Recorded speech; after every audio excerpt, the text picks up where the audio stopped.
പ്രിയപ്പെട്ടവരെ, നമുക്ക് ആരംഭിക്കാം. പുരോഗതി അനിവാര്യമോ അതിക്രമമോ എന്നുള്ളൊരു വിഷയമാണ് ഞാൻ സംസാരിക്കുന്നത്. പുരോഗതി അനിവാര്യമാണെന്നുള്ള കുറേ ഭാഗങ്ങളും പുരോഗതി അതിക്രമമാണെന്നുള്ള കുറേ ഭാഗങ്ങളും സംസാരിച്ച ശേഷം നമ്മൾ ഉദ്ദേശിക്കുന്ന പോയിന്റിലേക്ക് വരിക എന്നുള്ളതായിരുന്നു ഈ ആദ്യം ഈ സ്ലൈഡ് കൊണ്ട് ഉദ്ദേശിച്ചിരുന്നത്. എന്നാൽ അത് കുറേ നീണ്ടു പോകുന്നൊരു സബ്ജക്റ്റ് ആയതുകൊണ്ട് കുറേ പരിമിതപ്പെടുത്തി കുറച്ചുകൂടെ ഒരു നമുക്ക് സയൻറ്റിഫിക് ആറ്റിറ്റ്യൂഡിൻ്റെ ആവശ്യത്തെക്കുറിച്ചൊക്കെ സംസാരിച്ച് പോകുന്ന ഒരു രീതിയിലേക്ക് അത് പരിമിതപ്പെടുത്തിയാണ് ഞാൻ സംസാരിക്കാൻ പോകുന്നത്. നമ്മളിപ്പോൾ അറിയാം, നമുക്ക് പുരോഗതിയെക്കുറിച്ച് പറയുമ്പോൾ പലതരം പുരോഗതികളെക്കുറിച്ച് സംസാരിക്കാറുണ്ട്. ഭൗതിക പുരോഗതി, നൈതിക പുരോഗതി, ശാസ്ത്രീയ പുരോഗതി, സാംസ്കാരിക പുരോഗതി, പൊളിറ്റിക്കൽ പുരോഗതി, ആത്മീയ പുരോഗതി പോലും പറയാറുണ്ട്. നമ്മൾ പഴയ കാലത്തൊക്കെ രണ്ട് തരം പുരോഗതിയെക്കുറിച്ച് നമ്മൾ പറഞ്ഞിരുന്നുള്ളൂ. ഭൗതിക പുരോഗതി, ആത്മീയ പുരോഗതി എന്നൊക്കെ പറഞ്ഞിരുന്നുള്ളൂ. അതിന്ന് ഒരു വിപുലമായ മേഖലയായി ആ പുരോഗതി എന്നുള്ളൊരു അർത്ഥത്തിൽ വിപുല മേഖലയായി മാറിയിട്ടുണ്ട്. എങ്കിലും പൊളിറ്റിക്കൽ പുരോഗതി എന്നൊക്കെ പറയുമ്പോൾ സാധാരണ നമ്മുടെ പൊളിറ്റിക്കൽ പാർട്ടികൾ വികസനം എന്ന ഒരു ഒറ്റ കൺസെപ്റ്റിൽ മാത്രമാണ് പുരോഗതി എന്ന ഇതിനെ കാണാറുള്ളത്. അതിപ്പോൾ പഞ്ചായത്താണെങ്കിലും ബ്ലോക്കാണെങ്കിലും ജില്ലാ പഞ്ചായത്താണെങ്കിലും നമ്മുടെ സംസ്ഥാനമാണെങ്കിലും കേന്ദ്രമാണെങ്കിലും ഒക്കെ രാഷ്ട്രീയ പൊളിറ്റിക്ക് ഒരൊറ്റ അജണ്ട വികസനം എന്നുള്ളൊരു ഇതിനെ മാത്രമാണ് പുരോഗതി എന്ന അർത്ഥത്തിൽ കാണാറുള്ളത്. ശരിക്കും അങ്ങനെയൊന്നും അല്ല. നമ്മുടെ പുരോഗതിയുടെ ഒരു ചരിത്രം നോക്കുമ്പോൾ അങ്ങനെയൊന്നും ആയിരുന്നില്ല എന്ന് മനസ്സിലാക്കാൻ പറ്റും. അപ്പോൾ അതിലേക്ക് കടക്കുമ്പോൾ നമുക്ക് ഈ ഒരു സഞ്ചിത വിജ്ഞാനവും ജ്ഞാനോദയ വിജ്ഞാനവും എന്ന് രണ്ടായിട്ട് പറയേണ്ടി വരും. ഈ സഞ്ചിത വിജ്ഞാനം എന്ന് നമ്മൾ പറയുമ്പോൾ മിക്കവാറും നമ്മൾ പാരമ്പര്യത്തിൽ അധിഷ്ഠിതമായി മുന്നോട്ട് കൊണ്ടുവരുന്ന നമുക്ക് സഞ്ചിതമായി ശേഖരിക്കപ്പെട്ട വിജ്ഞാനമാണ്. അത് ഈ ടെക്നോളജിയായിട്ട് ബന്ധപ്പെട്ടും അങ്ങനെ തന്നെയാണ്. അതൊരു ശേഖരിക്കപ്പെട്ട ഒന്നിൽ നിന്ന് തുടങ്ങി തുടർന്ന് കണക്ട് ചെയ്ത് പോകുന്ന ഒരു പുരോഗതിയാണ് ടെക്നോളജിയുടെ പുരോഗതി നമ്മൾ കാണാറുള്ളത്. പക്ഷേ ജ്ഞാനോദയം എന്ന് പറയുന്നൊരു സംഗതിയുണ്ട്. ജ്ഞാനോദയ യുക്തിവാദം എന്നൊക്കെ നമ്മൾ സഹോദരനേപ്പൻ്റെ കാലം തൊട്ട് പരിചിതമായി വരുന്ന ഒരു വാചകമാണ്. അത് പലപ്പോഴും ഒരു തുടർച്ചയില്ലാത്തതാണ്. ഒരു ഉദാഹരണം പറഞ്ഞു കഴിഞ്ഞാൽ, ഒരു കാർ, നമുക്ക് അംബാസഡർ കാർ നമുക്ക് നിരത്തിൻ്റെ രാജാവായിരുന്നു. പക്ഷേ ഇന്ന് അംബാസഡർ കാർ എന്ന് പറയുമ്പോൾ അതിന് നിരത്തിൻ്റെ രാജാവെന്നൊരു രാജകീയ പദവിയൊന്നുമില്ല. അത് മാറി ടെസ്ലയിലേക്കും പുതിയ വേറെ എൻ്റെ പേര് ഞാൻ പറഞ്ഞു, അങ്ങനെ അതിൻ്റെ ഒരു തുടർച്ച വന്നിട്ടുണ്ട്. ഇപ്പോൾ ഫോണെന്ന് പറഞ്ഞാൽ നമ്മൾ നോക്കിയയുടെ ഫോൺ പഴയത്, അതിൽ നിന്ന് അതിൻ്റെ തുടർച്ചയായി ഇന്നെത്തി നിൽക്കുന്ന AI ഫോണിലേക്ക് എത്തി നിൽക്കുന്ന ടെക്നോളജിയുടെ വിപ്ലവമുണ്ട്. ഇതൊരു സഞ്ചിത വിജ്ഞാനമാണ്, തുടർച്ചയുണ്ട്. പക്ഷേ നമ്മുടെ ഈ ജ്ഞാനോദയ അല്ലെങ്കിൽ യുക്തിവാദ പ്രവർത്തനം അല്ലെങ്കിൽ ലോകത്ത് പുരോഗതിക്ക് വേണ്ടി അർപ്പിച്ചിട്ടുള്ള പ്രവർത്തനങ്ങളുടെ തുടർച്ച സമൂഹത്തിൽ എവിടെയും കാണാൻ കഴിയില്ല. അത് ഇടയ്ക്കിടയ്ക്ക് ബ്രേക്കായി പോകും. അതായത് പുതിയ കുട്ടികൾ വരുമ്പോൾ പുതിയ കുട്ടികൾക്ക് അംബാസഡർ കാറിനെ കുറിച്ചും അറിയാം, പുതിയ കാറുകളെക്കുറിച്ചും അറിയാം, പഴയ ഫോണിനെ കുറിച്ചും അറിയാം, പുതിയ ഫോണുകളെക്കുറിച്ചും അറിയാം. പക്ഷേ ഈ നമ്മുടെ ഒരു സാംസ്കാരിക പുരോഗതി അല്ലെങ്കിൽ ഒരു പൊളിറ്റിക്കൽ പുരോഗതി അല്ലെങ്കിൽ ഒരു സാമൂഹ്യ പുരോഗതി കഴിഞ്ഞ 300-400 വർഷമായി നടന്ന ആ പുരോഗതിയെക്കുറിച്ച് പലർക്കും അതിൻ്റെ ഒരു ധാരണ ലഭ്യമല്ല എന്നുള്ളതാണ്. അത് ബ്രേക്കായി പോകുന്നു എന്നുള്ളതാണ് പ്രശ്നം. ഇന്ന് ലോകം അനുഭവിക്കുന്ന ഒരു പ്രശ്നമാണ് ഒരു എപ്പിസ്റ്റമോളജിക്കൽ ത്രെറ്റ് എന്ന് പറയാം. വൈജ്ഞാനികമായ ഭീഷണി, വിജ്ഞാനത്തിന്മേലുണ്ടാകുന്നൊരു ഭീഷണിയുണ്ട്. ഒരേ സമയം നമുക്ക് കഴിഞ്ഞ 10-20 വർഷമായിട്ട് മേലെയായിട്ട് നമുക്കുണ്ടായ ഒരു വലിയ മുന്നേറ്റമാണ്. ഇപ്പോൾ ഒരു 95 അല്ലെങ്കിൽ 2000 ആ ആണ്ടിലൊക്കെ യുക്തിവാദ പ്രവർത്തനം നടത്തുമ്പോൾ നമുക്ക് ആശ്രയിക്കാവുന്നത് ജോസേട്ടൻ്റെ യുക്തിവിചാരം എന്ന് പറയുന്നൊരു മാസികയാണ്, അല്ലെങ്കിൽ യുക്തിരേഖ എന്ന് പറയുന്ന കേരള യുക്തിവാദ സംഘത്തിൻ്റെ മാസികയാണ്. അപ്പോൾ അതിൽ വരുന്ന വിഭവങ്ങൾ പരിമിതമാണ്. പ്രധാനമായിട്ടും അന്ധവിശ്വാസങ്ങളെ വിമർശിച്ചുകൊണ്ടുള്ള ലേഖനങ്ങളാണ്. അതിനപ്പുറത്തേക്ക് വൈജ്ഞാനികമായൊരു ലേഖനം വായിക്കാൻ നമുക്ക് കേരളത്തിലൊരു സോഴ്സ് ഉണ്ടായിരുന്നില്ല കഴിഞ്ഞ 20 വർഷത്തിന് മുമ്പ് എന്നുള്ളതൊരു വാസ്തവമാണ്. ശാസ്ത്രപ്രചരണം നടത്തിയ പരിഷത്ത് പോലും അങ്ങനെ പുസ്തകങ്ങൾ ഇറക്കിയത് 70കളിൽ മാത്രമാണ്. ഇപ്പോൾ ഞാൻ മസ്തിഷ്ക വിപ്ലവം എന്നൊക്കെ പറഞ്ഞ പുസ്തകം അവർ 70കളിലോ 80കളിലോ ഇറക്കിയ ഒരു പുസ്തകമാണ്. ആ പുസ്തകം വായിച്ചിട്ടാണ് മസ്തിഷ്കത്തെക്കുറിച്ച് എനിക്കൊരു ധാരണ ഉണ്ടാകുന്നത്. അപ്പോൾ അങ്ങനെ ഒരു ധാരണയുടെ ബ്രേക്ക് പലപ്പോഴും സംഭവിക്കുന്നുണ്ട്. അപ്പോൾ ഈ ജ്ഞാനോദയ വിജ്ഞാനം എന്ന് കേൾക്കുമ്പോൾ തന്നെ ഞാനോടൊരു ചിരിയിട്ടിരിക്കുന്നതാണ്. അങ്ങനെ കേൾക്കുമ്പോൾ തന്നെ പരിഹസിക്കുന്ന ഒരവസ്ഥയിലേക്ക് യുക്തിവാദത്തൊക്കെ കാണുന്ന ഒരു പ്രവണത നമ്മുടെ സമൂഹത്തിലുണ്ട്. അതിന് ഏറ്റവും വലിയ ഉദാഹരണമാണ് ഇപ്പോൾ അയ്യപ്പനെ എതിർക്കുന്നവരുടെ, നമ്മുടെ സഹോദരനയ്യപ്പനെ എതിർക്കുന്നവരുടെ ഒരു ജാഥ എന്നും പറഞ്ഞ് നമ്മളൊരു നോട്ടീസ് അടിച്ച് എറണാകുളത്ത് ഒരു ജാഥ വെച്ച് കഴിഞ്ഞാൽ 10,000 ആൾക്കാർ ഉറപ്പായിട്ടും ഉണ്ടാകും. സഹോദരനയ്യപ്പന് വേണ്ടി ഒരു സെമിനാർ നടത്തിയാൽ 10 പേരോ 15 പേരോ ഉണ്ടാവുള്ളൂ. അതാണ് ആ പ്രത്യേകത എന്ന് പറയുന്നത്. ഈ ജ്ഞാനത്തിൻ്റെ ഒരു ക്രമം വിട്ടുപോകുന്ന, കണ്ണി വിട്ടുപോകുന്ന പ്രത്യേകത എന്ന് പറയുന്നത് അതാണ്. അത് ഇപ്പോൾ സഹോദരനയ്യപ്പനെ കുറിച്ച് പറയുമ്പോൾ സഹോദരനയ്യപ്പനെ വിമർശിക്കാത്തവരില്ല കേരളത്തിൽ. അമ്പ് കൊള്ളാത്തവരില്ല കുരുക്കളിൽ എന്ന് പറയുന്ന പോലെ സഹോദരനയ്യപ്പനെ വിമർശിക്കാത്തവരില്ല കേരളത്തിൽ എന്നുള്ള അവസ്ഥയിലാണ് സഹോദരനയ്യപ്പൻ ഉയർത്തിയ ജ്ഞാനോ രൂപത്തെ തള്ളിക്കളയുന്നൊരു പ്രവണത കേരളത്തിൽ കാണുന്നത്. ഇപ്പോൾ നമ്മുടെ EMS വിമർശിച്ചിട്ടുണ്ട്. അദ്ദേഹം പറഞ്ഞത് അവർണരെയും സവർണരെയും തമ്മിൽ തെറ്റിക്കാൻ നടക്കുന്ന, അങ്ങനെ കലാപം ഉണ്ടാക്കാൻ ശ്രമിക്കുന്ന ആൾ ആ അർത്ഥത്തിലാണ്, ഞാൻ പറഞ്ഞ വാചകം ആ രീതിയിലല്ല, ആ അർത്ഥത്തിലാണ് സഹോദരനയ്യപ്പനെ ഇകഴ്ത്തി EMS സംസാരിച്ചിട്ടുള്ളത്. ഈ സഹോദരനയ്യപ്പൻ്റെ പേരിൽ അദ്ദേഹത്തിൻ്റെ ആശയം പ്രസിദ്ധീകരിക്കാൻ വേണ്ടി കോട്ടയം വാകത്താനത്ത് സഹോദരൻ സ്മാരക പ്രസിദ്ധീകരണം എന്നൊരു ഒരു പ്രസിദ്ധീകരണശാല ഉണ്ടായിരുന്നു. അവിടെ അദ്ദേഹത്തിൻ്റെ സ്മരണാർത്ഥം എഴുതിയ ഒരു പുസ്തകത്തിൽ സഹോദരനയ്യപ്പൻ കേവല യുക്തിവാദിയാണ്, ആ യുക്തിവാദം കൊണ്ട് പ്രയോജനമില്ലെന്ന് അതിലെഴുതിയിരിക്കുന്നു. അതായത് സഹോദരനയ്യപ്പൻ്റെ ആശയങ്ങൾ പ്രചരിപ്പിക്കാൻ വേണ്ടി ഉണ്ടാക്കിയ ഒരു സംഘടനയുടെ പുസ്തകത്തിൽ എഴുതിയിരിക്കുന്ന വാചകം സഹോദരനയ്യപ്പൻ്റെ ആശയങ്ങൾ കൊണ്ട് അതിൻ്റെ പ്രസക്തി നഷ്ടപ്പെട്ടു എന്ന് എഴുതിയിട്ടുണ്ട്. ഈ അടുത്ത കാലത്ത് ശാസ്ത്ര വിമർശനം എന്ന പേരിൽ സാം വർഗീസ് എന്ന് പറയുന്ന ഒരാളെ പുസ്തകം എഴുതിയിട്ടുണ്ട്. DC ബുക്സ് പ്രസിദ്ധീകരിച്ചിട്ടുണ്ട്. 300 രൂപയാണ് വില. അപ്പോൾ ആ പുസ്തകത്തിൽ ശാസ്ത്രത്തെക്കുറിച്ച് കുറേ വിമർശനങ്ങളാണ്. അതിനെ പ്രകീർത്തിച്ചുകൊണ്ട് സോഷ്യൽ മീഡിയയിലെ പല എഴുത്തുകളും കണ്ടു. നമുക്ക് സാഹിത്യ വിമർശനമുണ്ട്, കലാവിമർശനമുണ്ട്, സാംസ്കാരിക വിമർശനമുണ്ട്, രാഷ്ട്രീയ വിമർശനമുണ്ട്. പക്ഷേ ശാസ്ത്ര വിമർശനം എന്നൊരു ധാര കേരളത്തിലില്ല. അതിനെ പ്രതിനിധീകരിക്കേണ്ട ആവശ്യമുണ്ട്. അങ്ങനെ അതിനെ പ്രതിനിധീകരിക്കുന്ന പുസ്തകമാണ് ഈ പുസ്തകം, ശാസ്ത്ര വിമർശനം എന്ന പുസ്തകം എന്ന് പറഞ്ഞിട്ട് അതിനുവേണ്ടി ആർട്ടിക്കിളുകൾ വന്നിട്ടുണ്ട്. അപ്പോൾ ഈ പുസ്തകത്തിനൊരു അവാർഡ് കൊടുത്തു. അവാർഡോ എന്തോ പ്രകീർത്തിക്കുന്ന എന്തോ ഒരു എറണാകുളത്ത് തന്നെ കൊടുത്തു. അതൊരു സഹോദര സ്മാരക ഒരു സംഘടനയുടെ പേരിലാണ്. അപ്പോൾ ഈ സഹോദരനയ്യപ്പൻ്റെ ആശയത്തെ എവിടെയൊക്കെ ഇകഴ്ത്താൻ പറ്റുമോ അവിടെയെല്ലാം ഇകഴ്ത്താൻ പറ്റുന്നതുകൊണ്ടാണ് ഈ ജ്ഞാനോദയ വിജ്ഞാനം എന്ന് പറഞ്ഞതിനെ ഒരു ചിരി കൊടുത്തിരിക്കുന്നത്. അപ്പോൾ ഈ ജ്ഞാനോദയ വിജ്ഞാനം ഒരു ലിബറൽ മനോഭാവമാണ്. അത് ഒരു വഴക്കമുള്ള മസ്തിഷ്കത്തിൻ്റെ മനോഭാവമാണ്. നമുക്ക് കർക്കശമായ മസ്തിഷ്കമുണ്ട്, വഴക്കമുള്ള മസ്തിഷ്കമുണ്ട്. ഈ വഴക്കമുള്ള മസ്തിഷ്കർക്ക് അനുയോജ്യമാണ് ഈ യുക്തിചിന്തയും അതുമായിട്ടുള്ള അനുബന്ധ പ്രവർത്തനങ്ങൾ. കർക്കശമായ മസ്തിഷ്കമുള്ളവർക്ക് അത് കുറച്ച് പ്രയാസമുള്ള ഏരിയയാണ്. പറ്റും, അതിന് കുറച്ച് ശ്രമം നടത്തേണ്ട ആവശ്യമുണ്ട്. അപ്പോൾ ഈ വഴക്കമുള്ള മസ്തിഷ്കം ഉള്ള വളരെ ചെറിയൊരു ന്യൂനപക്ഷത്തെ വിമർശിക്കുന്നതിനും പരിഹസിക്കുന്നതിനും ഇവിടെ നിരവധി ആൾക്കാരുണ്ട്. അതേസമയം വളരെ സ്ട്രിക്റ്റായിട്ട് പറയുന്ന കൃത്യമായൊരു പ്രത്യയശാസ്ത്രമാണ് പിന്തുടരുന്നതെങ്കിൽ അതിൻ്റെ പുറകെ പോകാൻ നിരവധി ആൾക്കാർ ആട്ടും പറ്റങ്ങളായുണ്ട് എന്നുള്ളൊരു പ്രവണത കേരളത്തിൽ മാത്രമല്ല ലോകത്തെമ്പാടും കാണുന്നുണ്ട്. അപ്പോൾ രവിചന്ദ്രൻ കഴിഞ്ഞ ദിവസം ശ്രീജിത്ത് പണിക്കരെ പുകഴ്ത്തിക്കൊണ്ടെഴുതിയ ഒരു ഇതാണ്. ഞാൻ ആ കാര്യത്തെക്കുറിച്ചല്ല പറയുന്നത്. ആ കാര്യത്തെക്കുറിച്ച് പറയുകയാണെങ്കിൽ ശ്രീജിത്ത് പണിക്കരെ പോലൊരു RSS പ്രവർത്തകൻ യുക്തിയുക്തമാണ് സംസാരിക്കുന്നതെന്ന് മറ്റൊരു നിരീശ്വരവാദി അവകാശപ്പെടുന്നുണ്ടെങ്കിൽ പിന്നെ യുക്തിവാദത്തിനവിടെ പ്രസക്തിയില്ല. പിന്നെ എല്ലാവരും RSSകാരായാൽ മതിയല്ലോ. അവിടെയാണ് അതിൻ്റെ പോയിന്റ്. ആ പോയിന്റിലേക്ക് ഞാൻ കടക്കുന്നില്ല. അതിൻ്റെ താഴെയുണ്ട് അൺഅപ്പോളജിക്കൽ എത്തിസ്റ്റ് എന്ന്. അതായത് ക്ഷമാപണം നടത്താത്ത എത്തിസ്റ്റ്, യാതൊരു വിട്ടുവീഴ്ചയ്ക്കും തയ്യാറല്ലാത്ത, ക്ഷമാപണം നടത്താത്ത നിരീശ്വരവാദി എന്നാണ് അതിൻ്റെ അർത്ഥം. അങ്ങനെയല്ല സയൻസിൻ്റെ രീതി.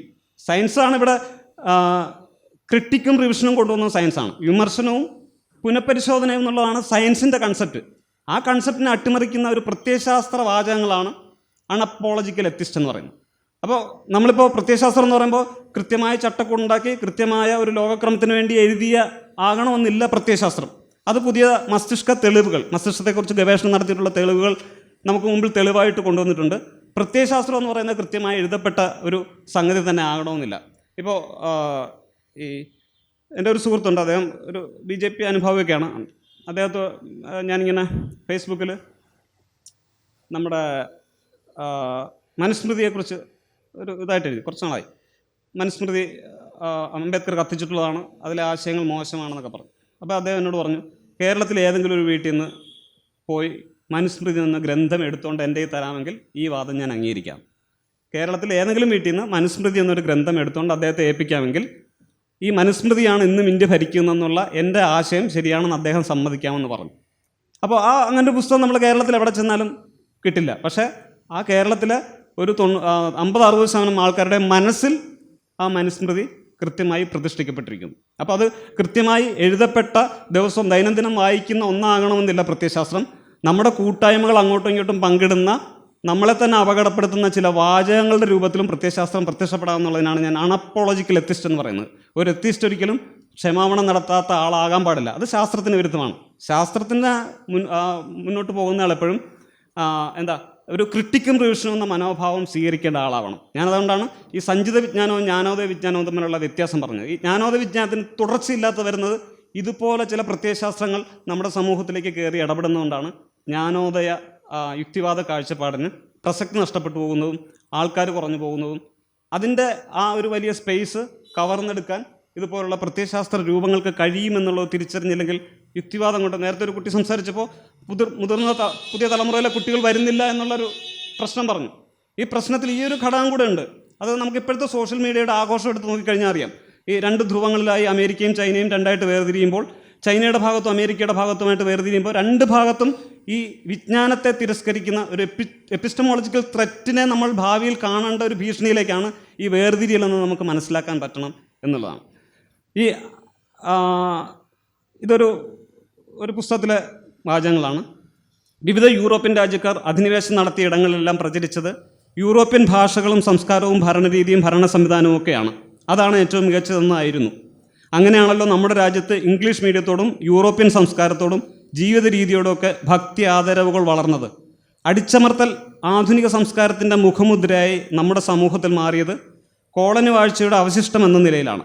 സഹിഷ്ണുത, സമഭാവന, സമന്വയം എന്നിവ ഭാരതീയർക്ക് മരീചികയായി തീർന്നത് നൂറ്റാണ്ടുകളോളം യൂറോപ്യർ ഇവിടെ പയറ്റിയ അസഹിഷ്ണുതയുടെയും കടുത്ത വിവേചനത്തിൻ്റെയും മേധാവിത്വത്തിൻ്റെയും അനന്തരഫലമാണ്.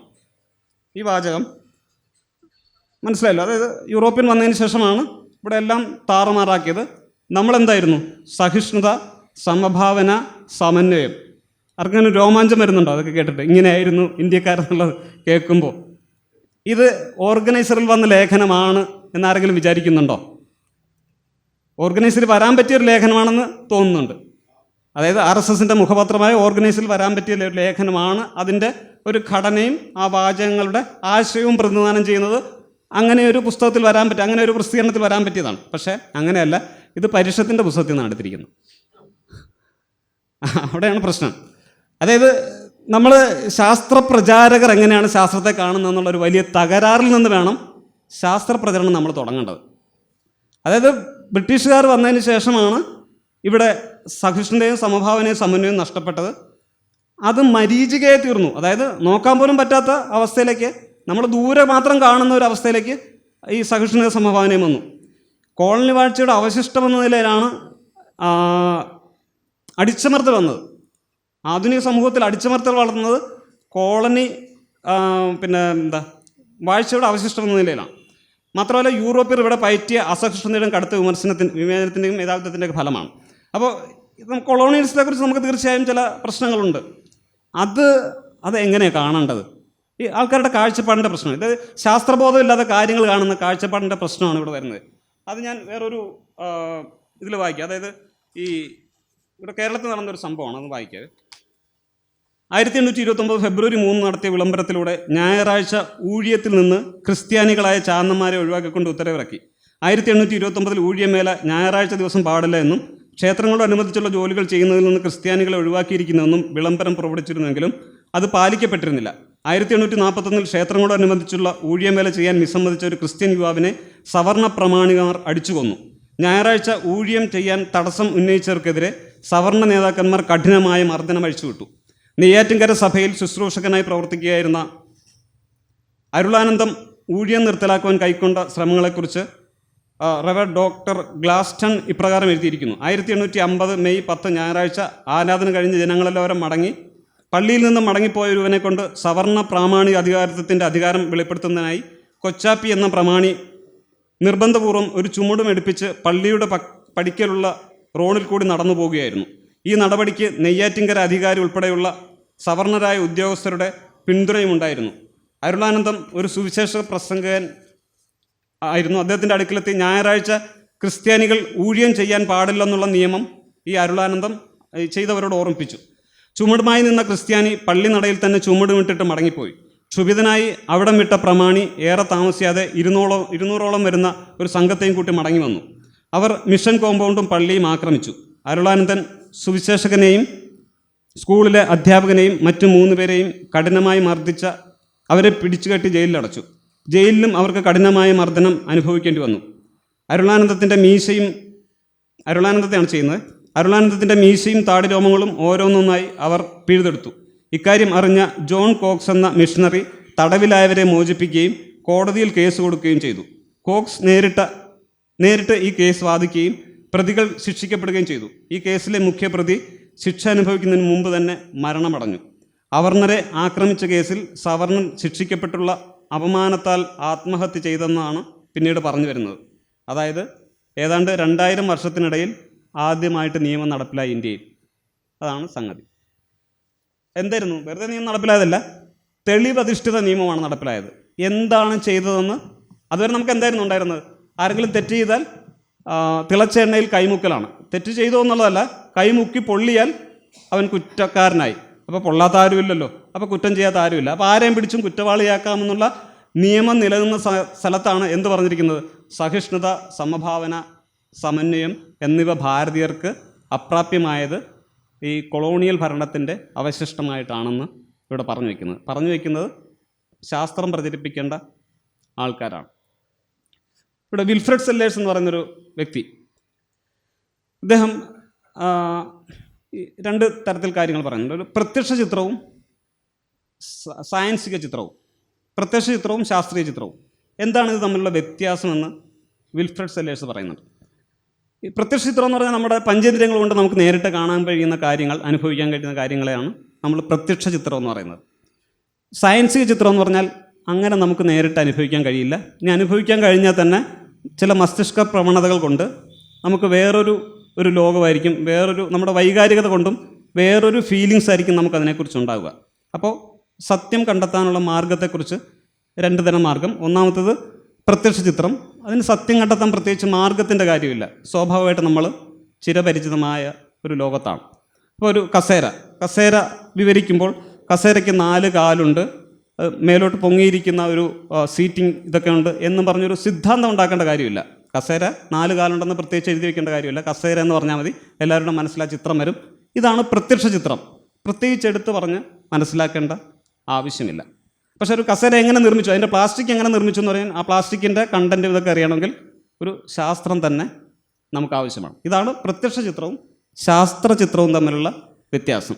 വേറൊരു ഉദാഹരണം പറഞ്ഞു കഴിഞ്ഞാൽ, ഈ 10 രൂപയ്ക്ക് ഇതൊക്കെ തുടങ്ങുന്ന കാലത്ത് 1 രൂപയ്ക്ക് അസുഖം മാറ്റിയിരുന്ന അതാണ്. നമ്മളിപ്പോൾ സാമ്രാജ്യത്തെക്കുറിച്ച് പറയുമ്പോൾ സാമ്രാജ്യം ഇവിടെ വന്നതെല്ലാം കടലെടുത്ത് കൊണ്ടുപോയി, അങ്ങനെ അർത്ഥത്തിലൊന്നും സാമ്രാജ്യത്തെ കണ്ട. അതിന് വേറൊരു വശമുണ്ട്, അത് പിന്നീട് ഞാൻ സംസാരിക്കാം. ഈ 1 രൂപയ്ക്കൊക്കെ അസുഖം മാറ്റിയിരുന്നതാണ്. 10,000 കണക്കിന് കൊല്ലപ്പെട്ടൊരു അസുഖമായിരുന്നു ഈ ഒരു ഉദരരോഗം. ഇത് 1840 ഇംഗ്ലണ്ടിൽ ഒരു സ്ഥലത്ത് ഇങ്ങനെ പടർന്നു പിടിച്ചു.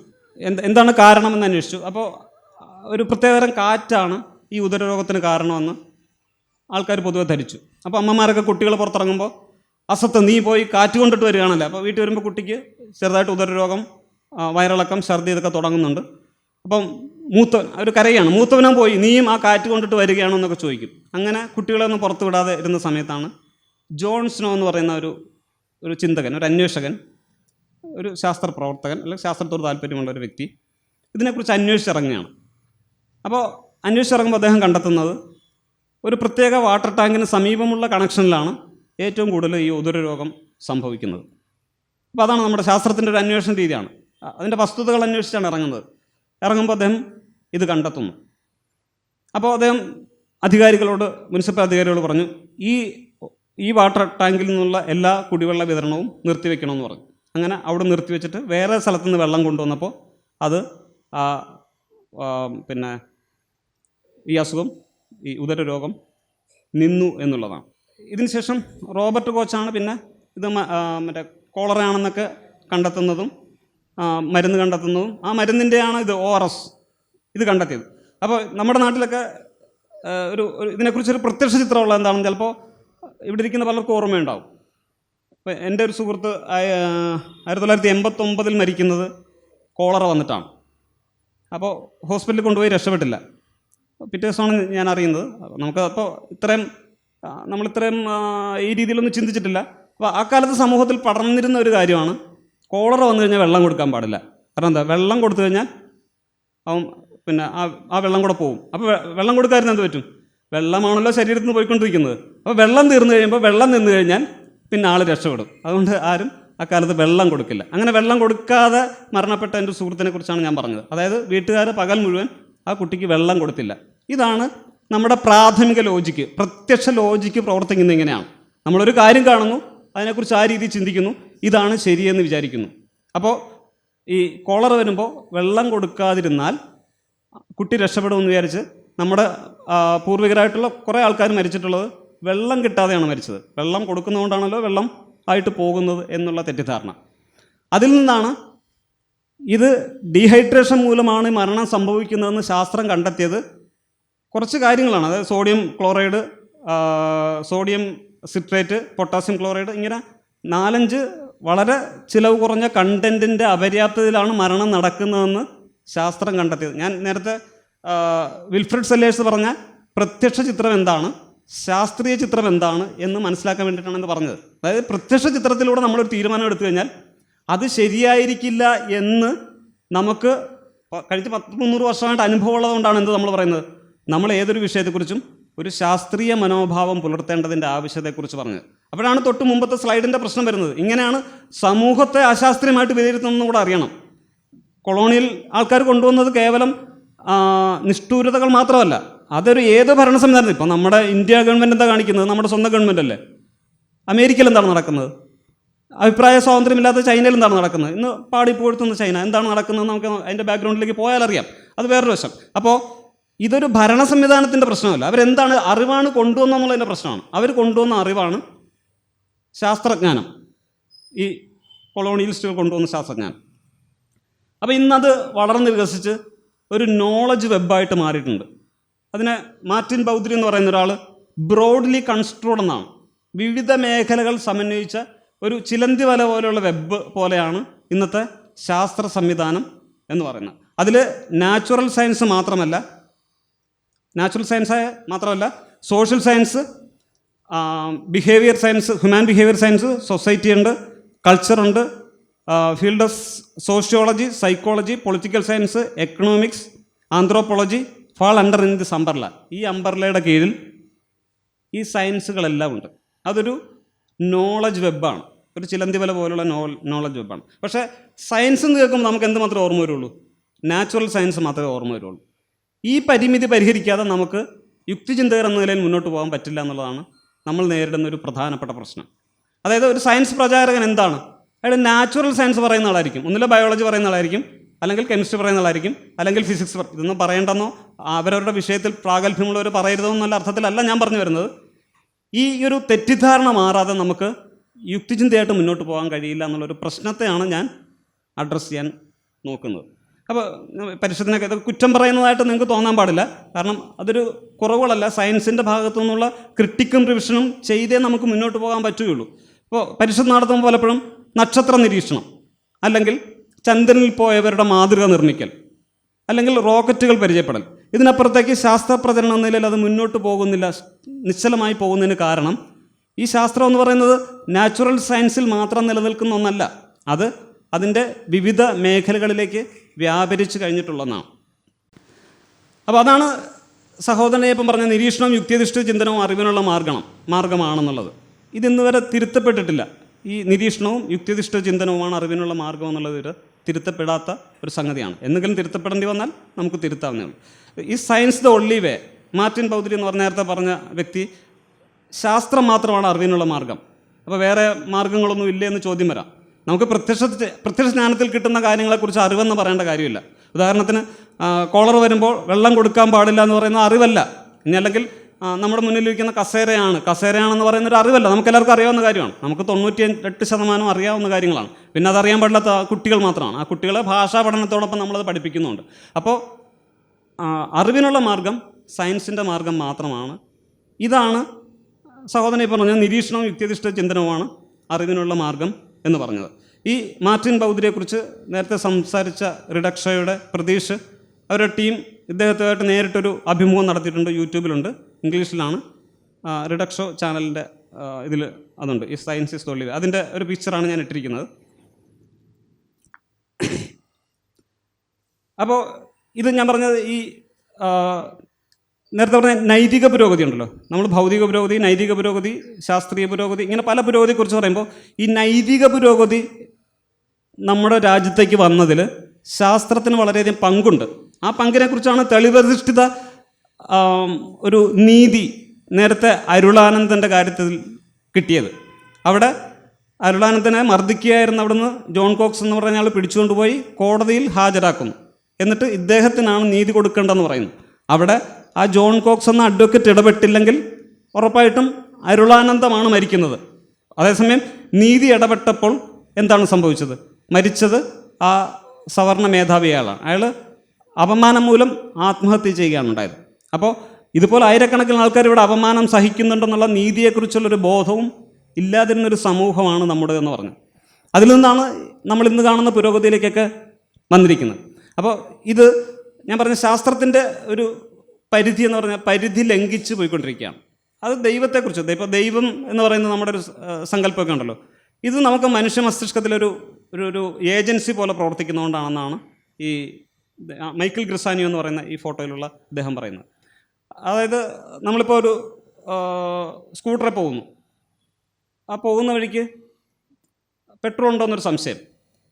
അപ്പോൾ നമ്മൾ ആ സ്കൂട്ടർ, ഇവൻ എന്നെ ഒരിക്കലും ചതിച്ചിട്ടില്ല, അതുകൊണ്ട് ഞാൻ ലക്ഷ്യസ്ഥാനത്തെത്തും. അപ്പോൾ ആ സ്കൂട്ടറിൽ നമ്മളൊരു ഏജൻറ്റിനെ കാണുകയാണ്. ഇതൊരു സോഷ്യൽ മെക്കാനിസത്തിൻ്റെ ഭാഗമാണ്.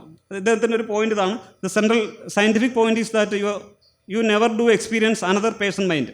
മറ്റൊരാളുടെ മൈൻഡിനെ കുറിച്ച് നിങ്ങൾക്കൊരിക്കലും അറിയാൻ കഴിയില്ല, നമുക്കറിയാനുള്ള മാർഗ്ഗമില്ല. നമുക്കെന്താ, അവൻ അങ്ങനെയാണ് ചിന്തിച്ചിരിക്കുന്നത്, ചിലപ്പോൾ അങ്ങനെ ആയിരിക്കും ചിന്തിച്ചിരിക്കുന്നത്. ഒരാളുടെ മുഖഭാവം കാണിച്ചിട്ട് അയാൾ വേറെ എന്തെങ്കിലും കാര്യത്തിലായിരിക്കും ദേഷ്യപ്പെട്ടിരിക്കുന്നത്, അപ്പോൾ അവൻ എന്നോടെന്തോ ദേഷ്യമുണ്ടെന്ന് നമ്മളൊരു തെറ്റിദ്ധാരണയിലെത്തുന്നു. ഇങ്ങനെയാണ് നമ്മൾ മറ്റുള്ളവരെക്കുറിച്ച് ചിത്രങ്ങൾ നിർമ്മിക്കുന്നത്.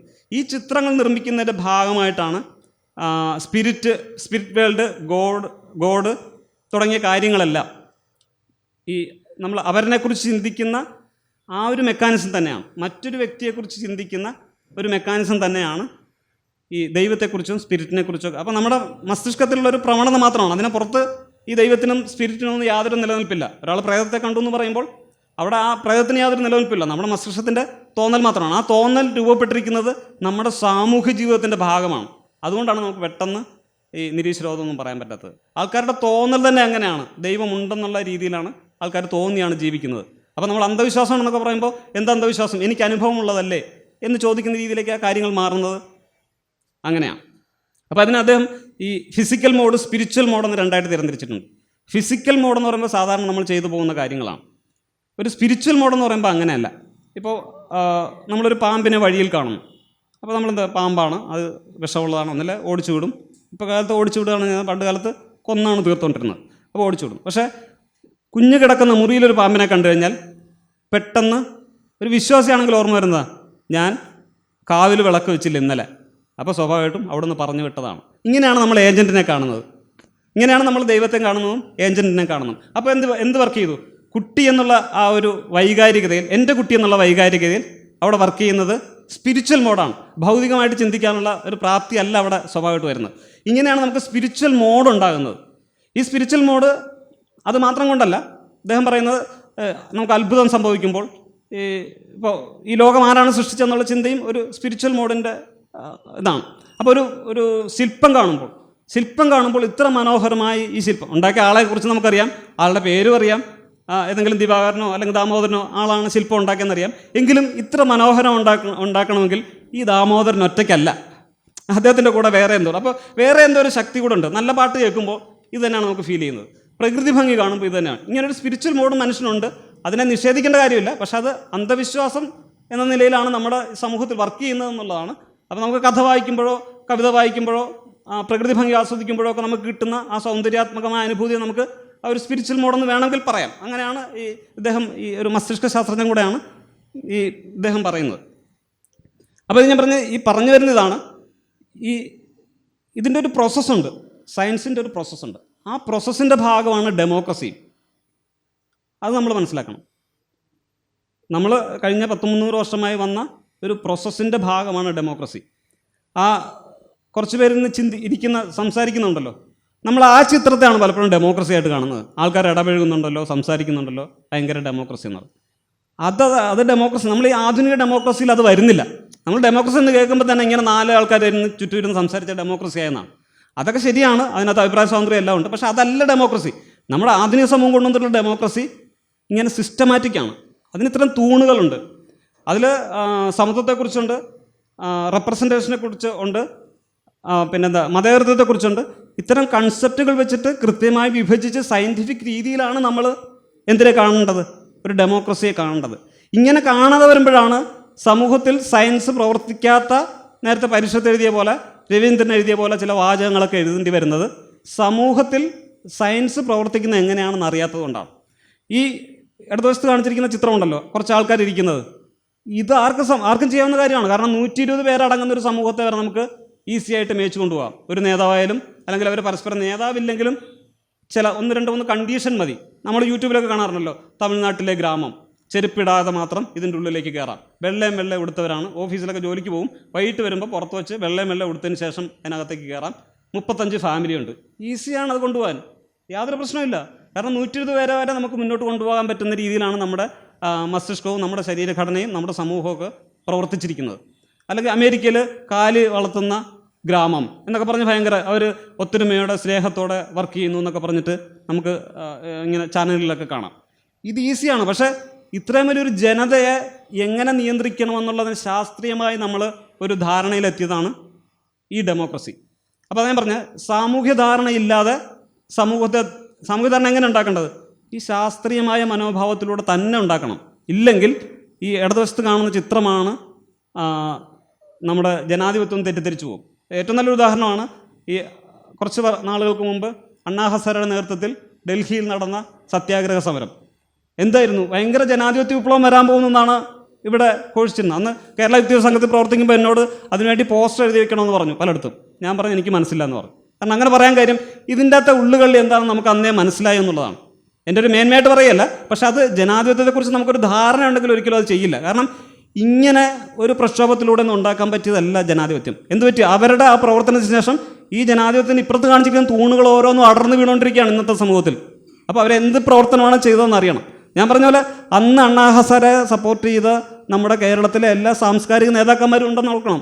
എന്നാൽ ആരും എതിർപ്പ് പറഞ്ഞില്ല, എല്ലാവരും അണ്ണാ ഹസാരയുടെ പുറകെയായിരുന്നു. അപ്പോൾ അങ്ങനെ ഉണ്ടാക്കാൻ പറ്റുന്ന ഒരു സാധനമല്ല ജനാധിപത്യം എന്ന് മനസ്സിലാക്കേണ്ടതിനെക്കുറിച്ചാണ് ഞാൻ പറഞ്ഞു വന്നത്. അപ്പോൾ ഞാൻ പറഞ്ഞു വന്നത് ഈ സയൻറ്റിഫിക് ഒരു അപ്രോച്ചിലൂടെയാണ് ഇന്ന് കാണുന്ന പുരോഗതി മുഴുവൻ നമുക്കുണ്ടായിരിക്കുന്നതെന്ന് പറയാനാണ് ഇത്രയും പറഞ്ഞത്. അപ്പോൾ ഇതിൻ്റെ ഒരു സോഴ്സ് എന്തായിരുന്നു? ഇത് ഏത് ഭാഗത്തു നിന്നാണ് വന്നതെന്ന് നമുക്ക് നോക്കാം. അത് സമത്വം, പാരമ്പര്യ വിമുഖത, മാറ്റത്തിനായുള്ള ആഗ്രഹം, യുക്തിചിന്തയോടുള്ള അഭിനിവേശം. ഈ 4 കാര്യങ്ങളാണ് ഒരു സയൻറ്റിഫിക് റെവല്യൂഷന് ശേഷം രൂപപ്പെട്ട ചില സംഗതികൾ. അതുവരെ അങ്ങനൊരു സംഗതി ഉണ്ടായിരുന്നില്ല. സമത്വത്തെക്കുറിച്ച് പറയാനാളുണ്ടായിരിക്കാം, പക്ഷെ അത് 4 ആളുടെ മുമ്പിൽ പറയാനുള്ള ഒരു മനോധൈര്യം അക്കാലത്തുണ്ടായിരുന്നില്ല. അപ്പോൾ ഈ സമത്വത്തെക്കുറിച്ച് ജസ്റ്റ് ഗൂഗിൾ ചെയ്തപ്പോൾ എന്തെല്ലാം പ്രയോജനം ഉണ്ടെന്ന് ചുമ്മാ ഗൂഗിൾ ചെയ്ത് നോക്കിയപ്പോൾ കിട്ടിയത്, അത് സമത്വം ഉണ്ടാക്കുന്നു, ദാരിദ്ര്യം കുറയ്ക്കുന്നു, കൂടുതൽ ആരോഗ്യകരമായ സമൂഹങ്ങളിൽ നയിക്കുന്നു, സമത്വം ജനങ്ങളുടെ ആയുസ് വർദ്ധിപ്പിക്കുന്നു, സമത്വം അക്രമം കുറയ്ക്കാൻ സഹായിക്കും, സമത്വം വിദ്യാഭ്യാസത്തെ മെച്ചപ്പെടുത്തുന്നു, സമത്വം ഭിന്നശേഷി അവകാശങ്ങൾ മെച്ചപ്പെടുത്തും, സമത്വം സമ്പദ് വ്യവസ്ഥയ്ക്ക് നല്ലതാണ്, നീതിന്യായം നടപ്പാക്കാൻ സമത്വം പ്രയോജനപ്പെടുന്നു, തുല്യരാണെന്നുള്ള ബോധം രാഷ്ട്ര നിർമ്മാണത്തിലേക്ക് നയിക്കുന്നു, മനുഷ്യാവകാശങ്ങൾക്ക് തുല്യത പ്രധാനമാണ്. ഗൂഗിൾ ചെയ്തപ്പോൾ കിട്ടിയ കുറച്ച് കാര്യങ്ങളാണ് അത് ഈ സമത്വത്തെക്കുറിച്ച്. ഇത് ഈ സമത്വത്തിനെതിരായ പല നിലപാടുകളും ലോകത്തെമ്പാടും വരുന്നുണ്ട്. ഇത് കേരളത്തിൽ ഈ സഹോദരനയ്യപ്പന് ശേഷം സമത്വമൊന്നും അധികം സംസാരിച്ചിട്ടില്ല. ഇടയ്ക്ക് സഹോദരനയ്യപ്പനെ ഉദ്ധരിക്കേണ്ടി വരുന്നത് ഈ നിരീക്ഷണം യുക്തിയധിഷ്ഠിത ചിന്തന വന്ന സയൻസിൻ്റെ സാമൂഹ്യ വീക്ഷണം വേറൊരാളും ഇന്ത്യയിൽ പറഞ്ഞിട്ടില്ല എന്നുള്ളതാണ്. അതുകൊണ്ടാണ് സഹോദരനയ്യപ്പനെ ഇടയ്ക്കിടയ്ക്ക് ഉദ്ധരിക്കേണ്ടി വരുന്നത്. അപ്പോൾ ഈ സമത്വത്തെക്കുറിച്ചുള്ള ഇത് വീണ്ടും തുടങ്ങുന്നത് ഒരു 2009, 10, 11 ആ കാലഘട്ടത്തൊക്കെയാണ്. അപ്പോൾ സോഷ്യൽ മീഡിയയിലൊരു ബൂം ഉണ്ടാകുന്നുണ്ട്. പലതരത്തിലുള്ള ആൾക്കാർ വിവിധ തലത്തിൽ നിന്ന് സോഷ്യൽ മീഡിയയിൽ ഇടപെടുകയും നിലനിൽക്കുന്ന അനീതിയെക്കുറിച്ച് വളരെയധികം സംസാരിക്കുകയൊക്കെ ചെയ്തു. അക്കാലത്ത് ഞാൻ വിചാരിച്ചത് കേരളമൊക്കെ ചിലപ്പോൾ പെട്ടെന്ന് തന്നെ മാറിപ്പോകുമെന്നൊക്കെയാണ് വിചാരിച്ചത്. പക്ഷേ അങ്ങനെ മാറ്റമൊന്നും ഉണ്ടായില്ല. അപ്പോൾ അന്നാണ് ഇപ്പോൾ നേരത്തെ ഫ്രീ തിങ്കേഴ്സ് ഫോറത്തിൻ്റെ പ്രവർത്തകൻ എന്നൊക്കെ പറഞ്ഞ് പരിചയപ്പെടുത്തിയല്ലോ. അപ്പോൾ ഈ ഫ്രീ തിങ്കേഴ്സ് ഫോറം രൂപീകരിക്കുന്നത് ഇത്തരമൊരു ആൾക്കാരുടെ കൂട്ടായ്മ എന്ന നിലയിലാണ് ഫ്രീ തിങ്കേഴ്സ് ഫോറം രൂപീകരിക്കുന്നത്. അന്ന് യുക്തിരേഖയിൽ യുക്തിയുഗം അക്കാലത്ത് വളരെ പ്രയാസപ്പെട്ട് നടത്തിയൊരു മാസികയാണ്. ഒരു 24 ലക്കം നടത്തി. ഞാൻ ഇവിടെയുള്ള പ്രശാന്ത്, സരിത ഇവർക്കൊക്കെ ആ കൂട്ടായ്മയിലുണ്ടായിരുന്നതാണ്. അപ്പോൾ വളരെ കഷ്ടപ്പെട്ട് നടത്തിയിരുന്ന ഒരു സംഗതിയാണ്. അപ്പോൾ അതിൽ സമത്വത്തെക്കുറിച്ച് ലേഖനം വന്നപ്പോൾ അവിടെ നിന്ന് ഇവിടുന്ന് മുറിപ്പ് വരാൻ തുടങ്ങി. ഇത് ശരിയല്ല, അങ്ങനല്ല സയൻസിനെ സമീപിക്കേണ്ടത്, സയൻസ് സമത്വം പറയാനുള്ള കാര്യമൊന്നുമല്ല എന്നൊക്കെയുള്ള രീതിയിലേക്ക് വന്നു. അങ്ങനെ അത് ആ ഒരു പ്രശ്നം പുറത്ത് ചിലപ്പോൾ പറയും സംഘടനാ വിഷയങ്ങൾ കൊണ്ടാണ് അവർ പലതായതെന്നൊക്കെ പറയുമെങ്കിൽ പോലും ഇതാണ് അതിനകത്തൊരു മെയിൻ വിഷയം. നമുക്ക് പലപ്പോഴും നമ്മൾ പറയുന്ന ആശയം ശരിയല്ല എന്ന് സമ്മതിക്കാൻ കുറച്ച് ബുദ്ധിമുട്ടുള്ള ഒരു ഏരിയയാണ്. അത് ഞാൻ നേരത്തെ പറഞ്ഞ ഈ വഴക്കമുള്ള മസ്തിഷ്കവും കർക്കശമായ മസ്തിഷ്കവും, ഇതിലൊക്കെ ഇപ്പോൾ ഗവേഷണം നടക്കുന്ന മേഖലയാണ്. ഈ മസ്തിഷ്കം എങ്ങനെയാണ് നമ്മുടെ പൊളിറ്റിക്കൽ സിസ്റ്റത്തോട് പ്രതികരിക്കുന്നത്, ഒരു പൊളിറ്റിക്കൽ ലെഫ്റ്റും പൊളിറ്റിക്കൽ റൈറ്റും രൂപപ്പെടുന്നത് എങ്ങനെയാണെന്നൊക്കെ ഒരു ഗവേഷണം നടക്കുന്നൊരു മേഖല കൂടെയാണ്. അപ്പോൾ അത് അങ്ങനെ സ്പ്ലിറ്റാകുന്നൊരു സമയം വരുന്നുണ്ട്. അതുമാത്രമല്ല 80-20 എന്ന് പറയുന്ന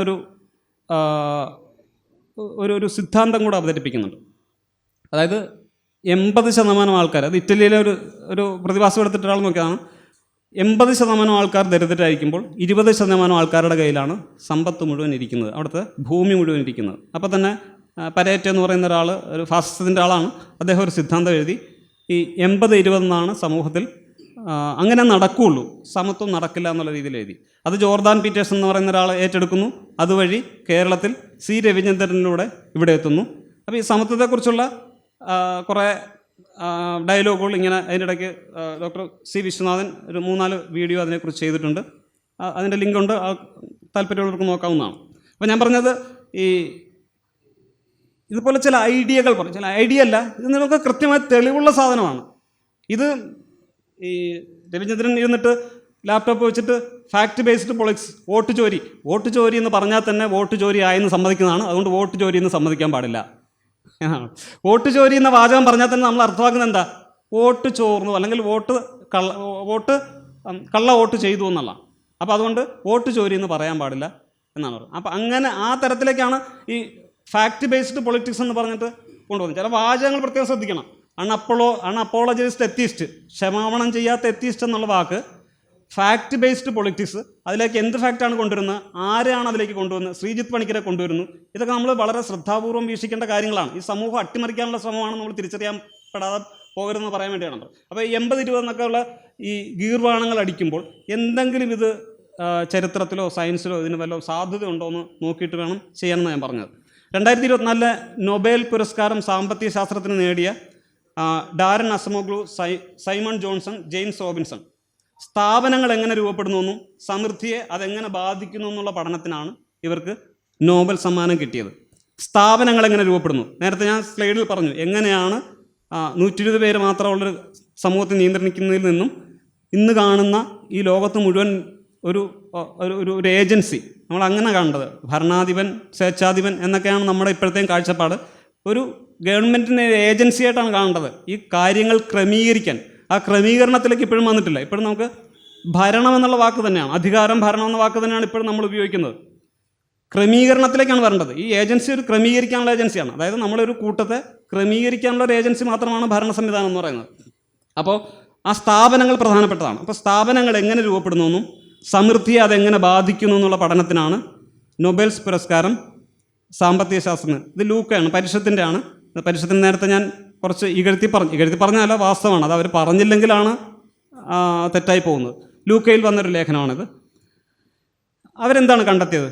പൊളിറ്റിക്കൽ, എക്കണോമിക്കൽ, സോഷ്യൽ ഇൻസ്റ്റിറ്റ്യൂഷൻ, ഈ 3 ഇൻസ്റ്റിറ്റ്യൂഷൻ എത്തരത്തിലുള്ളതാണെന്നാണ് ആ രാജ്യത്തിൻ്റെ പ്രോസ്പെരിറ്റിയെ, പുരോഗതിയെ നമുക്ക് വിലയിരുത്താൻ പറ്റുന്നതെന്നാണ് അവർ പറഞ്ഞത്. അവരതിന് 2ആയിട്ട് തരംതിരിച്ചിട്ടുണ്ട്: ഇൻക്ലൂസീവ് ഇൻസ്റ്റിറ്റ്യൂഷനും എക്സ്ട്രാക്റ്റീവ് ഇൻസ്റ്റിറ്റ്യൂഷനും. ഇൻക്ലൂസീവ് ഇൻസ്റ്റിറ്റ്യൂഷൻ്റെ പ്രത്യേകത എന്താണ്? പ്രോപ്പർട്ടി റൈറ്റ് ഉണ്ട്, ഡെമോക്രാറ്റിക് ഗവേണൻസ് ആണ്. അവർ ദീർഘകാലത്തേക്ക് ലിവിങ് സ്റ്റാൻഡേർഡും പ്രോസ്പെരിറ്റിയും സാമ്പത്തിക അഭിവൃദ്ധിയൊക്കെ പ്രാപിക്കുന്ന സ്ഥലങ്ങളാണ് ഈ ഇൻക്ലൂസീവ് ഇൻസ്റ്റിറ്റ്യൂഷൻ ഉള്ളത്. മറ്റൊന്ന് എക്സ്ട്രാക്റ്റീവ് ഇൻസ്റ്റിറ്റ്യൂഷനാണ്. അതെന്താണ്? ലാക്ക് ഓഫ് റൈറ്റ്, പ്രോപ്പർട്ടി റൈറ്റും ലാക്ക് ഓഫ് പൊളിറ്റിക്കൽ ഫ്രീഡമാണ്. അതെന്തിലേക്കും? പോവർട്ടിയിലേക്കും സ്റ്റാഗ്നേഷനിലേക്കും നയിക്കും. അപ്പോൾ ഇന്ന് ചൈന ലോകത്തിൻ്റെ നെറുകയിലെത്തിയെന്നും പറഞ്ഞ് കമൻ്റ് ഇടുന്നവരൊക്കെ കണ്ടോ, നിങ്ങളുടെ യുക്തിവാദം തീർന്നു, ഞങ്ങളുടെ ചൈന ഇതാ ഉയർന്നു പൊങ്ങുന്നു എന്നൊക്കെ പറഞ്ഞിട്ട് നമ്മളെ കളിയാക്കാൻ വേണ്ടിയൊക്കെ ഇതിരുന്നുണ്ട്. പക്ഷേ അവിടെ എന്തില്ല? ലാക്ക് ഓഫ് പൊളിറ്റിക്കൽ ഫ്രീഡം ഇല്ല. അവർ പിന്നെ എന്തേ കൊടുത്തുള്ളൂ? പ്രോപ്പർട്ടി റൈറ്റ്സ് കൊടുത്തു. ഒരു രാജ്യത്ത് 100-200 വർഷം പ്രോപ്പർട്ടി റൈറ്റ്സ് ഇല്ലാത്തൊരു രാജ്യത്ത് പ്രോപ്പർട്ടി റൈറ്റ്സ് കൊടുത്താൽ സ്വാഭാവികമായിട്ടും അവിടെ ഒരു എക്കണോമിക് ബൂം ഉണ്ടാകും, ഒരു എക്കണോമിക്കിൻ്റെ ഭയങ്കര വളർച്ച ഉണ്ടാകും. ആ വളർച്ചയെ ചൈനയിൽ ഉണ്ടായിട്ടുള്ളൂ. അല്ലാതെ നമ്മൾ പറയുന്ന പോലെ ഒരു സയൻറ്റിഫിക് ലോകത്തിൻ്റെ ഒരു വളർച്ചയൊന്നുമല്ല എന്ന് ഞാനത് പിന്നീട് പറയാം. അപ്പോൾ ഈ 3 തരം സ്ഥാപനങ്ങൾ, പൊളിറ്റിക്കൽ, എക്കണോമിക്കൽ, സോഷ്യൽ ഇൻസ്റ്റിറ്റ്യൂഷൻ, അത് ഇൻക്ലൂസീവ് ആണോ എക്സ്ട്രാക്റ്റീവ് ആണോ എന്നുള്ളതാണ് അവരുടെ പ്രോസ്പെരിറ്റി നിശ്ചയിക്കുന്നത് എന്ന പഠനത്തിനാണ് നോബൽ സമ്മാനം കിട്ടിയത്. ഇപ്പോഴും നമുക്ക് പ്രതീക്ഷ പടിഞ്ഞാറൻ യൂറോപ്യൻ രാജ്യങ്ങൾ തന്നെയാണ്. കാരണം അവിടെയുള്ളൂ ഈ ഇൻക്ലൂസീവ് ഇൻസ്റ്റിറ്റ്യൂഷൻ അവിടെ തന്നെ ഉള്ളൂ. ബാക്കി ഏതെല്ലാം സാമ്പത്തിക മേഖല വളർന്നു എന്ന് പറഞ്ഞാലും അത് എക്സ്ട്രാക്റ്റീവ് ഇൻസ്റ്റിറ്റ്യൂഷൻ തന്നെയാണ്. അതിൻ്റെ ഭാവി നമുക്കിപ്പോഴും തീർച്ചപ്പെടുത്താൻ പറ്റില്ല. കാരണം നമ്മൾ പറഞ്ഞാൽ ആ ക്രിട്ടിക്കൽ റിവിഷനും അത് ജനാധിപത്യത്തിൽ നടക്കുന്ന ഒരു ജനാധിപത്യ സമൂഹത്തിൽ മാത്രമേ ക്രിട്ടിക്കൽ റിവിഷൻ നടക്കുള്ളൂ. എന്താണ് പോരായ്മ എന്ന് പറഞ്ഞ് തിരുത്താൻ പറ്റുള്ളൂ. മറ്റൊന്ന് അടപടലം താഴെ വീഴുക മാത്രമാണ് ഈ എക്സ്ട്രാക്റ്റീവ് ഇൻസ്റ്റിറ്റ്യൂഷൻ. പിന്നെ അവരുടെ ഭരണ അധികാരം കൊണ്ടും ആൾക്കാരെ ഉപദ്രവിച്ച് പേടിപ്പിച്ച് നിർത്തിയൊക്കെയാണ് പിന്നെയും മുന്നോട്ട് കൊണ്ടുപോകാൻ പറ്റുന്നത്. അപ്പോൾ ഇവരുടെ കണ്ടെത്തൽ എന്തായിരുന്നു? മാറ്റി എഴുതിയ കൺസെപ്റ്റുകൾ എന്താണെന്ന് വെച്ച് കഴിഞ്ഞാൽ ബലപ്രയോഗം സമത്വത്തിനറിച്ചൽ അല്ല, മറിച്ച് എക്സ്ട്രാക്റ്റീവ് സ്ഥാപനങ്ങൾക്കാണ് ബലപ്രയോഗം ഉള്ളത്. ബലപ്രയോഗം എന്ന് പറയുമ്പോൾ വളരെ ശ്രദ്ധിക്കണം. ഇപ്പോൾ 1848 മാർച്ച് മാനിഫെസ്റ്റോ എഴുതുമ്പോൾ ഇതുവരെ സമൂഹത്തെ വ്യാഖ്യാനിക്കായിരുന്നു, നമുക്ക് മാറ്റി തീർക്കണം, അതുകൊണ്ട് ബലപ്രയോഗം അനിവാര്യമാണ്. അപ്പോൾ ബലപ്രയോഗം പിന്നീട് അത് ഒരു പ്രാഗ്മാറ്റിക് രീതിയിൽ വന്നപ്പോൾ, പ്രായോഗിക രീതിയിൽ വന്നപ്പോൾ അത് വെറും ഡോഗ്മയാണെന്ന് നമ്മൾ തിരിച്ചറിഞ്ഞു. ഒരു ഡോഗ്മാറ്റിക് തത്വശാസ്ത്രമാണ് തിരിച്ചറിഞ്ഞത്. എന്തുകൊണ്ടാണ്? അവർ നടത്തിയ അക്രമങ്ങളാണ്. സ്വന്തം രാജ്യത്തെ നിഷ്ഠൂരം കൊല്ലുന്ന, നമ്മൾ ഗൂഗിളിലൊക്കെ ജനോസൈഡ് അല്ലെങ്കിൽ ആൾക്കാരെ കൊന്ന ലിസ്റ്റ് അടിച്ച് നോക്കിക്കഴിഞ്ഞാൽ ആദ്യം വരുന്ന 5-6 രാഷ്ട്രങ്ങൾ മാവോ സെത്തുങ്ങിൻ്റെയും സ്റ്റാലിൻ്റെയും പോൾപോട്ടിൻ്റെയൊക്കെ ചിത്രങ്ങളാണ്. എന്തുകൊണ്ടാണ് ഇവർ ഇത്രയും പേരെ കൊന്നത്? ബലപ്രയോഗം എന്നാണ് അവർ എഴുതി വച്ചിരിക്കുന്നത്. സ്വന്തം പുസ്തകത്തിൽ ബലം പ്രയോഗിക്കണമെന്ന് വെച്ചാൽ നമ്മൾ ബലം പ്രയോഗിക്കരുത്, അധികാരം കുറയ്ക്കണമെന്നാണ് ആധുനിക സമൂഹം മുന്നോട്ട് പോകുന്നത്. പക്ഷേ സ്വന്തം പ്രത്യയശാസ്ത്രത്തിൽ ബലം പ്രയോഗിക്കണമെന്നാണ് എഴുതി വെച്ചിരിക്കുന്നത്. ഈ ബലപ്രയോഗം തന്നെ രവിചന്ദ്രൻ ഒരു സ്ഥലത്ത് പറയുന്നുണ്ട്, സമൂഹം 80-20 ലക്ഷ്യമാണ്, അത് മാറ്റണമെങ്കിൽ ബലപ്രയോഗം നടത്തണം. അത് കമ്മ്യൂണിസ്റ്റുകാർ പറയുന്ന സിദ്ധാന്തം തന്നെയാണ്. രവീന്ദ്രൻ റൈറ്റ് വിങ് പൊളിറ്റിക്സിൻ്റെ ഭാഗമായിട്ട് പറയുന്നത് കമ്മ്യൂണിസ്റ്റുകാർ പറയുന്ന സിദ്ധാന്തം തന്നെയാണ്. ബലം പ്രയോഗിക്കണമെന്ന് തന്നെയാണ് അദ്ദേഹം പറയുന്നത്. പക്ഷേ ഇവർ കണ്ടെത്തിയ കണ്ടെത്തൽ എന്താണ്? ബലപ്രയോഗം സമത്വത്തിനല്ല, മറിച്ച് ഈ നേരത്തെ പറഞ്ഞ എക്സ്ട്രാക്റ്റീവ്, അതായത് തകർന്നു പോകുന്ന സ്ഥാപനങ്ങൾ അല്ലെങ്കിൽ അധികാര പ്രവണതയുള്ള, പൊളിറ്റിക്കൽ ഫ്രീഡം അനുവദിക്കാത്ത, റൈറ്റ് ഓഫ് പ്രോപ്പർട്ടി അനുവദിക്കാത്ത രാഷ്ട്രങ്ങളിലാണ് ബലപ്രയോഗം നടത്തുന്നത്. നമുക്കിപ്പോൾ ഏറ്റവും നല്ല ഉദാഹരണമാണല്ലോ ഈ അടുത്ത കാലത്ത് നമ്മുടെ ഗവൺമെൻറ്റുകൾ ബലപ്രയോഗം നടത്തിക്കൊണ്ടിരിക്കുന്നത്. ഏറ്റവും വലിയ ഉദാഹരണമായിട്ട് എടുക്കാം. അപ്പോൾ അതിനെ തോതനുസരിച്ച് അവിടെ എന്ത് പറ്റും? അസമത്വം കൂടി വരും. ബലപ്രയോഗം കുറയുന്നതനുസരിച്ചാണ് സമത്വം വരുന്നത്. അത് ചുമ്മാ സമത്വം വരുന്നതല്ല, നമ്മൾ പറഞ്ഞ ആ കൃത്യമായ ആ സ്ട്രക്ചർ, ജനാധിപത്യത്തിൻ്റെ ആ സ്ഥാപനങ്ങളുണ്ടല്ലോ, ആ സ്ഥാപനങ്ങൾ വർക്ക് ചെയ്യുമ്പോഴാണ് ഈ പ്രോസ്പെരിറ്റിയിലേക്ക് എത്തുന്നതെന്നാണ് അവർ കണ്ടെത്തിയത്. രാഷ്ട്രീയ അസ്ഥിരത എന്ന് പറഞ്ഞാൽ സമ്പത്തിൻ്റെ അധികാരത്തിൻ്റെയും കേന്ദ്രീകരണം ആണ്. രാഷ്ട്രീയ അസ്ഥിരത എന്ന് പറയുന്നത് സമ്പത്തിൻ്റെ അധികാരത്തിൻ്റെയും കേന്ദ്രീകരണമാണ്. നമ്മുടെ പ്രത്യക്ഷ ലോജിക്കൽ ധാരണ എന്താണ്?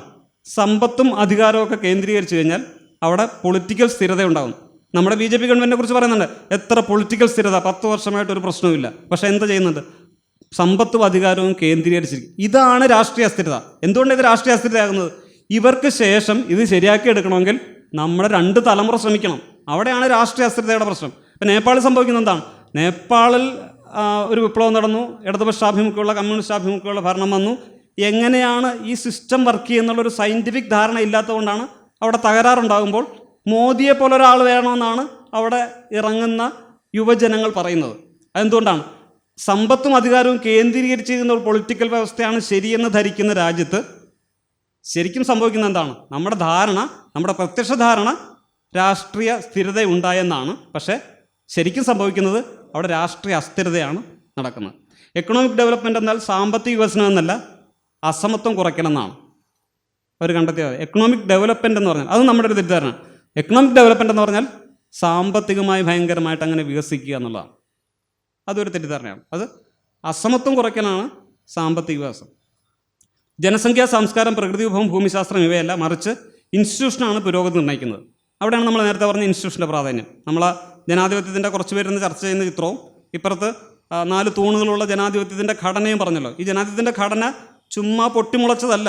ഇതുപോലെയൊക്കെ ചർച്ച ചെയ്തും എന്തു വേണം വേണ്ട എന്നുള്ള സയൻറ്റിഫിക് ക്രിട്ടിക്കും റിവിഷനും വെച്ചിട്ട് ഏതാണ് ശരി, ഏതാണ് തെറ്റ്, ഏതാണ് നമുക്ക് സ്വീകരിക്കേണ്ടത്, സ്വീകരിക്കേണ്ടാത്തത് എന്ന് ഒരു സയൻറ്റിഫിക് ചിത്രത്തിലൂടെ ഉരുത്തിരിഞ്ഞ് വന്നതാണ് ജനാധിപത്യ വ്യവസ്ഥ.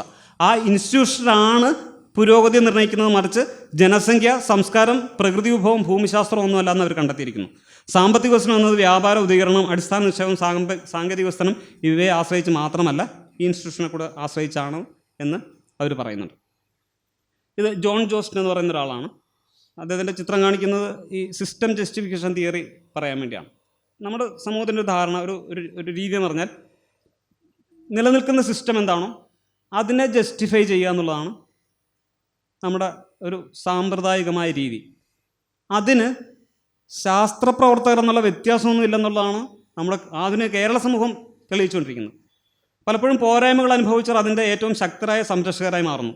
സിസ്റ്റം അവരെ സഹായിച്ചതുകൊണ്ടല്ല, മറിച്ച് അത് ന്യായമാണെന്ന് വിശ്വസിക്കുന്നത്, അങ്ങനെയല്ലെന്ന സാധ്യത നേരിടുന്നതിനേക്കാൾ കൂടുതൽ സുരക്ഷിതത്വം തോന്നുന്നതാണ്.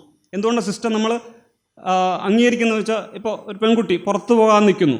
അപ്പോൾ നമുക്കറിയാം പെൺകുട്ടി അവൾ പുറത്തു പോകേണ്ടതാണ്, രാത്രികാലങ്ങളിൽ നടക്കാൻ പാടില്ല എന്നുള്ള തിട്ടൂരത്തെ മറികടക്കണമെന്നുണ്ടെങ്കിലും നമ്മൾ എന്ത് പേടിക്കുന്നു? ഒരു ഭീഷണി പേടിക്കുന്നു. ഏത് സമയത്തും അക്രമം നേരിടാം. അങ്ങനെ ഒരു സിസ്റ്റത്തിലാണ് നമ്മൾ വർക്ക് ചെയ്യുന്നത്. അപ്പോൾ നമുക്ക് ശരിയല്ലെന്ന് തോന്നിയാൽ പോലും സിസ്റ്റത്തെ സപ്പോർട്ട് ചെയ്യാൻ നമ്മൾ തയ്യാറാകുന്നൊരു പ്രവണത മനുഷ്യ സമൂഹത്തിൻ്റെ ഇടയിൽ ഉണ്ട് എന്ന് കണ്ടെത്തിയത് ഇദ്ദേഹമാണ്. ജോൺ ടി ജോസ്റ്റൻ എന്ന് പറയുന്ന ഇതിന് ഞാൻ ഈ ചിത്രത്തിൽ കാണിക്കുന്നതെല്ലാം മിക്കവാറും ന്യൂറോ ആ മേഖലയായിട്ട് ബന്ധപ്പെട്ടവരാണ്. ചിത്രം കാണിക്കുന്നതിനൊരു പ്രത്യേക കാരണം കൂടെ ഉണ്ട്, അത് ലാസ്റ്റ് പറയാം. ഈ സിസ്റ്റം ജസ്റ്റിഫിക്കേഷൻ നടക്കാറുള്ളത് സാമൂഹ്യ നിലവാരത്തെ അംഗീകരിക്കൽ, സാമൂഹ്യ വ്യവസ്ഥയിലെ അനീതിയെ നിഷേധിക്കുക, വിധിയിൽ വിശ്വസിക്കുക, സ്റ്റീരിയോ ടൈപ്പുകളെ ആശ്രയിക്കുക തുടങ്ങിയതാണ്. ഒന്ന് സാമൂഹ്യ നിലവാരത്തെ അംഗീകരിക്കൽ. എന്താണോ സമൂഹം പുലർത്തിപ്പോരുന്നത് അതിനെ അംഗീകരിക്കാൻ വേണ്ടി മാനായും മാരീചനായും വരും. അവിടെയാണ് ശ്രീജിത്ത് പണിക്കരെ സപ്പോർട്ട് ചെയ്തുകൊണ്ടുള്ള ഇതിറക്കുന്നത്. എന്താ സാമൂഹ്യ നിലവാരത്തെ, ഇതാണ് നമ്മുടെ സാമൂഹ്യ നിലവാരം. അതായത് ശ്രീജിത്ത് പണിക്കർ പറയുന്നതാണ് നമ്മുടെ സാമൂഹ്യ സ്റ്റാറ്റസ് എന്ന് സ്ഥാപിക്കുന്ന രീതി. സാമൂഹ്യ വ്യവസ്ഥയിലെ അനീതിയെ നിഷേധിക്കുക. നമ്മളിപ്പോൾ ഫെമിനിസം വരുമ്പോൾ അല്ലെങ്കിൽ പാർശ്വവൽക്കരിക്കപ്പെട്ട ജനതയ്ക്ക് അവകാശങ്ങൾ വേണമെന്ന് പറയുമ്പോൾ ആ അനീതിയെ അങ്ങനെ തന്നെ മതിയെന്ന് പറയുക. വിധിയിൽ വിശ്വസിക്കുക, സ്റ്റീരിയോ ടൈപ്പുകളെ ആശ്രയിക്കുക, ഈ രീതിയാണ്. അപ്പോൾ ഇത് ഞാൻ നേരത്തെ പറഞ്ഞ ശാസ്ത്രത്തിന് തുടർച്ചയായിട്ട് പറഞ്ഞ ശാസ്ത്രത്തിൻ്റെ നൈതികത ഒരു പിന്നെ പരിഷത്തിൻ്റെ തന്നെ ശാസ്ത്രഗതിയിൽ ഇത് പരിഷത്തും രവീന്ദ്രനൊക്കെ പറയുന്നത് ശാസ്ത്രമായിട്ട് ബന്ധപ്പെടുത്തി പറയുമ്പോൾ അവരെ പറയാതെ അല്ലെങ്കിൽ പിന്നെ നിർത്തിവെക്കാന്നേ ഉള്ളൂ. എന്നില്ല പറഞ്ഞു പോകുക, അല്ല നിർത്തിവെക്കണം. അപ്പോൾ ഈ ശാസ്ത്രത്തിൻ്റെ നൈതികത കഴിഞ്ഞ 2025 ഫെബ്രുവരിയിലാണ് സയൻസിക പ്രചരണം ദൈവനിഷേധത്തിന് വേണ്ടിയുള്ള പ്രചരണമാകാതെ സൂക്ഷിക്കണം. ബഹുഭൂരിപക്ഷത്തിൻ്റെ മനസ്സിൽ ആഴ്ന്നിറങ്ങിയിട്ടുള്ള ആത്മവിശ്വാസം വർദ്ധിപ്പിക്കുന്ന ഉപാധിയായി പലരും ഉപയോഗിക്കുന്നതെന്നാണ് ദൈവവിശ്വാസം. അതുകൊണ്ട് അതിനെതിരായ പ്രചരണം നമ്മോട് അകലം പാലിക്കാനും നമ്മുടെ ശ്രമങ്ങളെ തടയിടാനും മാത്രമേ അവരെ പ്രേരിപ്പിക്കൂ. മാത്രമല്ല ദൈവസങ്കല്പം കൃത്യമായി നിർവചിക്കപ്പെടാത്തതിനാലും പലരും പല വിധത്തിലാണ് അതിനെ സംശയിക്കുന്നതിനാലും സയൻസിൻ്റെ രീതിക്ക് വഴങ്ങുന്നതല്ല എന്നുള്ളത്. സയൻസിൻ്റെ രീതിക്ക് വഴങ്ങുന്നതല്ല അവർ തീർച്ചപ്പെടുത്തി. 2000 സയൻസിന് 2019 സയൻസിൻ്റെ രീതിക്ക് വഴങ്ങുന്നതാണ് ദൈവം. അതാണ് നേരത്തെ പറഞ്ഞത്. ഒരു ഏജൻറ്റിനെ കാണുന്നത് എങ്ങനെയാണെന്നും ആ ഏജൻറ്റ് ഒരു സോഷ്യൽ പെർസെപ്ഷൻ്റെ ഭാഗമായിട്ട് സാമൂഹ്യ വ്യവസ്ഥയുടെ ഭാഗമായിട്ട് പരിണാമപരമായി രൂപപ്പെട്ടു വന്ന ഒരു മസ്തിഷ്ക വ്യവസ്ഥയാണെന്നും അങ്ങനെ അന്യനെ കാണുന്നതിന് പകരമായിട്ടാണ് നമ്മൾ ദൈവത്തെ കാണുന്നതെന്നും അങ്ങനെയാണ് നമ്മുടെ മസ്തിഷ്കം പ്രവർത്തിക്കുന്നതെന്നും തിരിച്ചറിഞ്ഞ് വന്നിട്ടും നിരീശ്വരവാദം പറയാൻ പാടില്ല എന്നാണ് പരിഷത്ത് 2025 പറയുന്നത്. ഇവിടെയാണ് ഞാൻ നേരത്തെ പറഞ്ഞ സോഷ്യൽ ജസ്റ്റിഫിക്കേഷൻ പറയുന്നത്. ശാസ്ത്രം പ്രചരിക്കുന്നവർ തന്നെ എന്താ പറയുന്നത്? സോഷ്യൽ ജസ്റ്റിഫിക്കേഷനാണ്. ഇതിനകത്ത് മറ്റൊരു പ്രശ്നം കൂടെ ഉണ്ട്. ഒരു ഇടതുപക്ഷ എന്ന് പറയുന്നത് കമ്മ്യൂണിസ്റ്റ് ഇടതുപക്ഷമാണെങ്കിലും പൊതുവെ ഇടതുപക്ഷം എന്ന രീതിയിലാണ് പറയുന്നത്. ഇവിടെ 10,000 പേരുടെ റൈറ്റ് വിങ് 10,000 എത്തിയിസ്റ്റുകളെ വിളിച്ച് സമ്മേളനം നടത്തുന്ന സ്ഥലത്താണ് ഇവിടെ ഇടതുപക്ഷം പറയുന്നത്. എന്ത് പറയുന്നത്? ഇത് വേണ്ടാന്ന്, ഏത് നിരീശ്വരവാദം പറയണ്ടെന്ന്. നിരീശ്വരവാദം നേരത്തെ പറഞ്ഞ നിരീശ്വരവാദത്തിന് പ്രശ്നമുണ്ടോ എന്നുള്ളത് വേറെ പ്രശ്നം. അതാണ് അപ്പോളജിക്കൽ എത്തിയിസ്റ്റായിട്ട് വരുമ്പോഴാണോ പ്രശ്നം. യാതൊരു കുറ്റബോധമില്ലാത്ത എത്തിയിസ്റ്റുകളെ കുറിച്ച് ആലോചിച്ച് കഴിഞ്ഞാൽ സ്റ്റാലിനിലേക്കും മറ്റ് അത്തരം ഭരണാധികാരികളിലേക്കൊക്കെ പോകേണ്ടി വരും. അപ്പോൾ അവിടെ ഒരു പ്രശ്നമുണ്ട്. ഏത് എത്തിയിസ്റ്റിനൊരു പ്രശ്നമുണ്ട്. എന്തുകൊണ്ടാണ് പ്രശ്നം? അതൊരു എപ്പിസ്റ്റമോളജിക്കൽ ത്രെറ്റാകുമ്പോഴാണ് പ്രശ്നം. ഇന്ന് നമ്മൾ കേരളത്തിൽ ആ എത്തിയിസം അനുഭവിച്ചുകൊണ്ടിരിക്കുന്നത് എന്താണ്? എപ്പിസ്റ്റമോളജിക്കൽ ത്രെറ്റായിട്ടാണ്. വൈജ്ഞാനികതയിലേക്ക് മേലുള്ള കടന്നുകയറ്റമായിട്ടാണ് അത് വരുന്നത്. അപ്പോൾ അത് ഞാൻ പറഞ്ഞു, ഈ ശാസ്ത്രത്തിൻ്റെ നൈതികത എന്നൊക്കെ പറഞ്ഞത് തന്നെ സിദ്ധാന്തം അവതരിപ്പിക്കുന്നവർ തന്നെ എന്തിലേക്കാണ് പോകുന്നത്? സിസ്റ്റം ജസ്റ്റിഫിക്കേഷനിലേക്കാണ് പോകുന്നത്. അപ്പോൾ നമ്മൾ സമത്വത്തിൻ്റെ കാര്യം പറഞ്ഞത് അതിൻ്റെ തുടർച്ചയായിട്ടാണ് ഞാൻ പറഞ്ഞത്. അപ്പോൾ സമത്വത്തെക്കുറിച്ച് ഞാൻ ഈ ജസ്റ്റ് ഗൂഗിളിൽ എടുത്ത് വായിച്ചപ്പോൾ ഇത്രയും തെളിവുള്ള സാധനമാണെന്ന് ഞാൻ വിചാരിച്ചില്ല. അപ്പോൾ അങ്ങനെ നോബൽ പ്രൈസ് കിട്ടിയവരെ നോക്കുമ്പോഴാണ് ഈ സമത്വമാണ് പ്രോസ്പെരിറ്റിയിലേക്ക് നയിക്കാനുള്ള ഒരു മാർഗമെന്ന് അവർ കണ്ടെത്തിയത് എങ്ങനെ? കഴിഞ്ഞ 10 വർഷത്തെ ഗവേഷണ ഫലമാണ്. ലോകത്തെമ്പാടുമുള്ള രാജ്യങ്ങളെ സന്ദർശിച്ചും അവിടുത്തെ ഡാറ്റ കളക്ട് ചെയ്തും അവരുടെ അധികാരം എങ്ങനെ പ്രവർത്തിക്കുന്നു, അവരുടെ സമ്പത്ത് എങ്ങനെ പ്രവർത്തിക്കുന്നു, അവരുടെ മനോഭാവം എങ്ങനെ പ്രവർത്തിക്കുന്നു, ഇതെല്ലാം കളക്ട് ചെയ്തതിന് ശേഷം അവർ കണ്ടെത്തിയ കാര്യങ്ങളാണ് ഞാൻ നേരത്തെ നമ്മുടെ കൺസെപ്റ്റിനെ അട്ടിമറിച്ച കുറച്ച് കാര്യങ്ങൾ പറഞ്ഞത്. അപ്പോൾ സമത്വം കഴിഞ്ഞു. പാരമ്പര്യത്തിൻ്റെ നിഷേധം നമ്മൾ നേരത്തെ പറഞ്ഞു. കൊളോണിയലിസം വന്നിട്ട് ഇവിടെ ഭാരതത്തിൻ്റെ പരിശുദ്ധകാർ പറഞ്ഞല്ലോ, കൊളോണിയലിസം വന്നിട്ട് ഭാരതത്തിൻ്റെ സംസ്കാരം എല്ലാം തച്ച് തകർത്തു, ഇവിടെ സഹിഷ്ണുത, സമഭാവന ഇതെല്ലാം ഉണ്ടായിരുന്നു, അതെല്ലാം ഇല്ലാതാക്കി എന്നൊക്കെ പറഞ്ഞല്ലോ. ശരിക്കും അങ്ങനെയല്ല. ഈ നമ്മുടെ മഹാത്മാ ഫൂലെ 1848 യുക്തിയുഗം എന്ന പുസ്തകം എഴുതിയ തോമസ് പെയിൻ്റെ റൈറ്റ്സ് ഓഫ് ഹ്യൂമാൻ എന്ന പുസ്തകം വായിക്കുന്നുണ്ട്. 1848 അന്ന് കമ്മ്യൂണിസ്റ്റ് മാനിഫെസ്റ്റോ പ്രസിദ്ധീകരിച്ചിട്ടില്ല എന്ന് ഓർക്കണം. ആ സമയത്ത് ഇദ്ദേഹം വായിക്കുന്നുണ്ട്. അദ്ദേഹം അന്ന് അതിന് ഇട്ട പേര് ഇത് സത്യയുഗം എന്നാണ് ഇട്ടത്. നമുക്ക് 4 യുഗം ഒന്നുണ്ടായിരുന്നു. കൃതയുഗം, ത്രേതായുഗം, ദ്വാപരയുഗം, കലിയുഗം. ഇതൊക്കെ കയ്യിലുണ്ടായിട്ടും അദ്ദേഹം എന്ത് ചെയ്തില്ല? അതൊന്നും എടുത്തില്ല. സത്യയുഗം ആദ്യമായിട്ടാണ് സത്യത്തെക്കുറിച്ച് തിരിച്ചറിയുന്നത്. അതെവിടുന്നാണ് വരുന്നത്? ആ യൂറോപ്യൻ ജ്ഞാനോദയത്തിൻ്റെ അനന്തരഫലമായി യുക്തിയുഗം എന്ന് പറയുന്ന പുസ്തകം എഴുതിയ തോമസ് പെയിൻ എഴുതിയ ഹ്യൂമൻ റൈറ്റ്സ് ഓഫ് ഹ്യൂമാൻ എന്ന് പറയുന്ന പുസ്തകം ഇദ്ദേഹം വായിക്കുന്നതോടുകൂടിയാണ്. സ്ത്രീകളുടെ അവകാശ പോരാട്ടങ്ങൾക്ക് വേണ്ടി ശ്രമിക്കുന്നു. അവാന്തര വിഭാഗങ്ങളായിട്ടുള്ള ദളിതർ, മറ്റ് കമ്മ്യൂണിറ്റിയിലുള്ളവരുടെ അവകാശങ്ങൾക്ക് വേണ്ടി ശ്രമിക്കുന്നു. 1848 സ്ത്രീകൾക്കുള്ള സ്കൂള് ആദ്യം സ്ഥാപിക്കുന്നത് മഹാത്മാ ഫൂലെയാണ്. ഈ ആശയം വരുന്നത് യൂറോപ്യൻ കൊളോണിയലിസം ഇവർ കൊണ്ടുവന്ന ആശയം തന്നെയാണ്. ആ ആശയത്തെ തിരസ്കരിക്കുക. നമുക്ക് അവരുടെ ദുഷ്ടതകളെ തിരസ്കരിക്കാം, പക്ഷേ ആശയത്തെ തിരസ്കരിക്കാൻ പാടില്ല. അതെന്താ? സയൻറ്റിഫിക് അപ്രോച്ച് എന്താണെന്ന് മനസ്സിലാകാത്തതുകൊണ്ട് എഴുതി പിടിപ്പിക്കുന്ന വാചകങ്ങളാണ്. ഇത് വിശ്വസിച്ചിട്ട് ശാസ്ത്ര പ്രവർത്തനം നടത്താൻ ഇറങ്ങിയാൽ നമ്മളെങ്ങും എത്തില്ല എന്നാണ് ഞാൻ പറഞ്ഞു വന്നത്. അപ്പോൾ ഫൂലെയുടെ കാര്യം അങ്ങനെ. പിന്നെ മറ്റൊന്നുള്ളത്, നമ്മൾ മാറ്റത്തിനായുള്ളൊരാഗ്രഹം, ക്രമേണ പുരോഗമിക്കണം എന്നുള്ള ആഗ്രഹം. അത് റൈറ്റ് വിങ്ങും ലെഫ്റ്റ് വിങ്ങുമായിട്ട് വേർതിരിച്ച് പറയുമ്പോൾ ഒരു ലെഫ്റ്റ് വിങ് ആഗ്രഹമാണ് മാറ്റത്തിന് വേണ്ടിയുള്ള ഒരാഗ്രഹം എന്ന് പറയുന്നത്. അത് 1779 ഫ്രഞ്ച് പാർലമെൻറ്റിൽ 2 ഭാഗത്തായിട്ടിരുന്നു. ഈ ഇടത് ഭാഗത്തിരുന്നവരാണ് നമ്മൾ നേരത്തെ പറഞ്ഞ സമത്വം, പാരമ്പര്യത്തോടുള്ള നിഷേധം, മാറ്റത്തിന് വേണ്ടിയുള്ള ആഗ്രഹം, യുക്തിചിന്തയോടുള്ള അഭിനിവേശം. അപ്പോൾ അവിടെയാണ് ഈ ഫൂലെയുടെ ചിത്രം അവിടെ പ്രസക്തമാകുന്നത്. ഫൂലെ, അംബേദ്കർ, സഹോദരനയ്യപ്പൻ തുടങ്ങിയ ചിത്രങ്ങൾ കാണിക്കുമ്പോൾ പ്രസക്തമാകുന്നത് അന്ന് അവിടുന്ന് വന്ന ലോകത്തെക്കുറിച്ചുള്ള ഒരു ലോകവീക്ഷണം, നീതിയെക്കുറിച്ച്, സയൻസിനെക്കുറിച്ച്, സമൂഹത്തെക്കുറിച്ച്, സംസ്കാരത്തെക്കുറിച്ച്, പൊളിറ്റിക്സിനെക്കുറിച്ച് ഇവിടെ ഈ ഇന്ത്യയിൽ എന്തെങ്കിലും മാറ്റം വരുത്തിയിട്ടുണ്ടെങ്കിൽ ഇവരുടെ ചിന്തകളിലൂടെ മാത്രമേ ഇന്ത്യയിൽ കുറച്ചെങ്കിലും മാറ്റം വന്നിട്ടുള്ളൂ. അതിൻ്റെ ഫലമാണ് നമ്മൾ നേരത്തെ പറഞ്ഞ ആ തൂണുകളുള്ള കോൺസ്റ്റിറ്റ്യൂഷൻ, ജനാധിപത്യം ഇവിടെ സ്ഥാപിതമാകുന്നത്.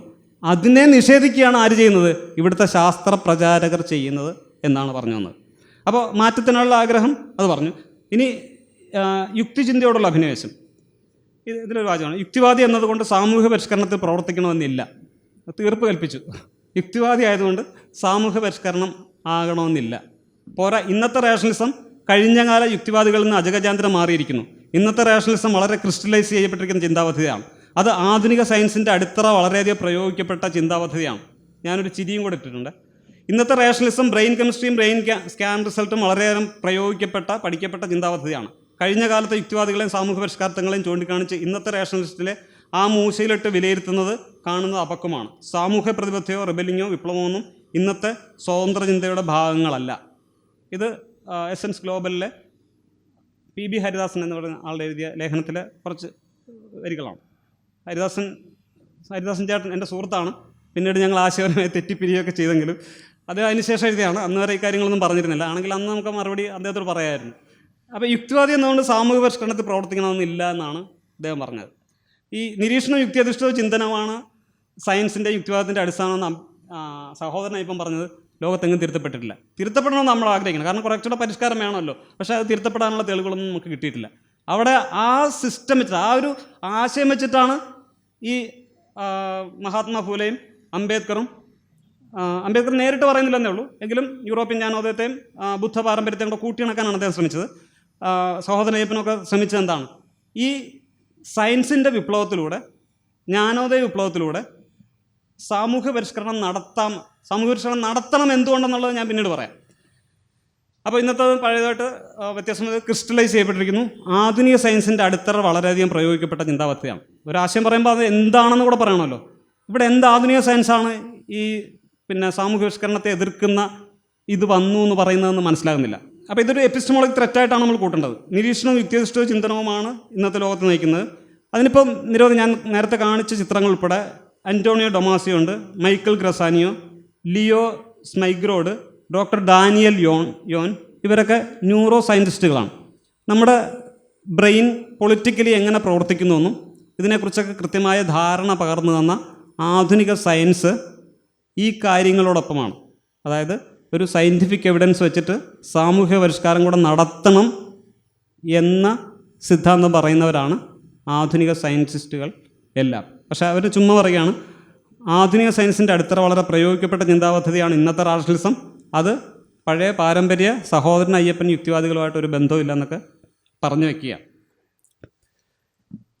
അപ്പോൾ യുക്തിയധിഷ്ഠിതത്തിൻ്റെ ആദർശം പ്രവചനാത്മക മസ്തിഷ്കം കേവലം ഒരു യാഥാർത്ഥ്യത്തെ നിഷ്ക്രിയമായി നിരീക്ഷിക്കുകയല്ല, മറിച്ച് അത് യാഥാർത്ഥ്യത്തെ സജീവമായി കണ്ടുപിടിക്കുകയാണ് ചെയ്യുന്നത്.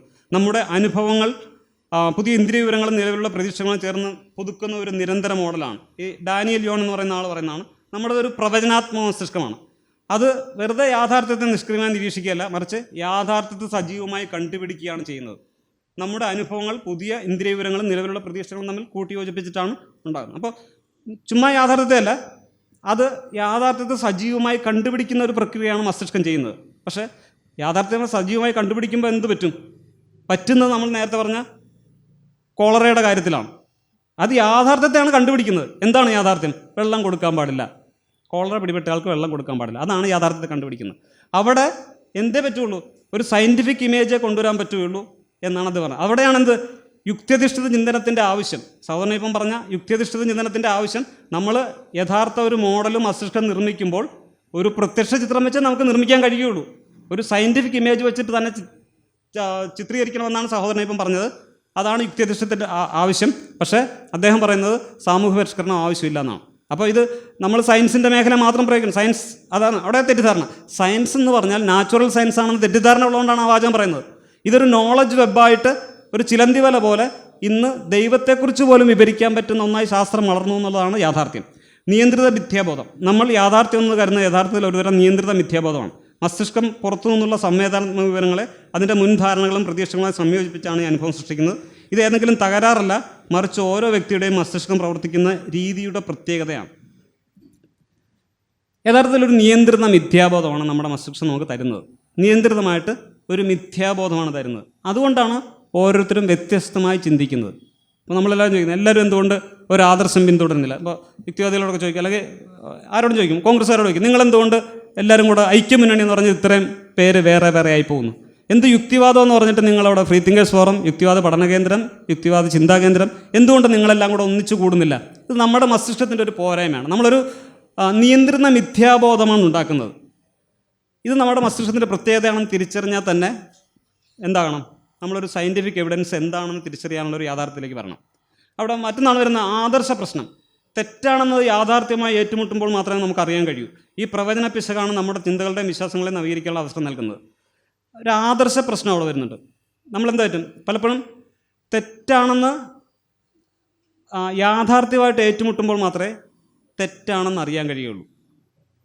ഈ യാഥാർത്ഥ്യം തെറ്റാണെന്ന് തിരിച്ചറിഞ്ഞാലും, അപ്പോൾ യാഥാർത്ഥ്യം തിരിച്ചറിഞ്ഞു, നമ്മൾ തെറ്റിതിരുത്തുന്നു. അപ്പോൾ അവിടെ ഒരു ആദർശം ഫ്ലോട്ടിംഗ് ഏജൻ്റായിട്ട് വരും. അതാണ് ആദർശത്തിൻ്റെ ഒരു പ്രശ്നം. നമ്മൾ ആദർശത്തെ പൊതുവെ ഒരു മഹനീയ കൃത്യമായിട്ടാണ് കരുതുന്നത്. പക്ഷേ ആദർശം അത്ര നല്ലൊരു സംഗതി അല്ല. രവിചന്ദ്രൻ സി രാധാകൃഷ്ണനായിട്ട് നടത്തുന്ന ഒരു അഭിമുഖത്തിൽ ഉത്തരോത്താത്മാനം ഗീത ധ്യാനയോഗം, ഇതാണ് അടിസ്ഥാനപരമായ ഭൗതികവാദമാണ്, നാസ്തികവാദമാണ് ശരിക്കും ഗീത എന്നോട് രവീന്ദ്രൻ പറയുന്നതാണ്. അടിസ്ഥാനപരമായ ഒരു ഭൗതികവാദമാണ്, നാസ്തികവാദമാണ് ശരിക്കും ഗീത മുന്നോട്ട് വയ്ക്കുന്നത്. ആരോടാ പറയുന്നത്? ആത്മീയവാദിയായ സി രാധാകൃഷ്ണനോട്. ഇദ്ദേഹം ആരാണ് അവിടെ ഭഗവത്ഗീത ന്യായീകരിച്ച് സംസാരിക്കേണ്ടത്? ശരിക്കും രാധാകൃഷ്ണനാണ് സംസാരിക്കേണ്ടത്. പക്ഷെ ആരാണ് സംസാരിക്കുന്നത്? സി രവീന്ദ്രനാണ് സംസാരിക്കുന്നത്. നാസ്തികവാദമാണ് ശരിക്കും ഗീത മുന്നോട്ട് വയ്ക്കുന്നത്.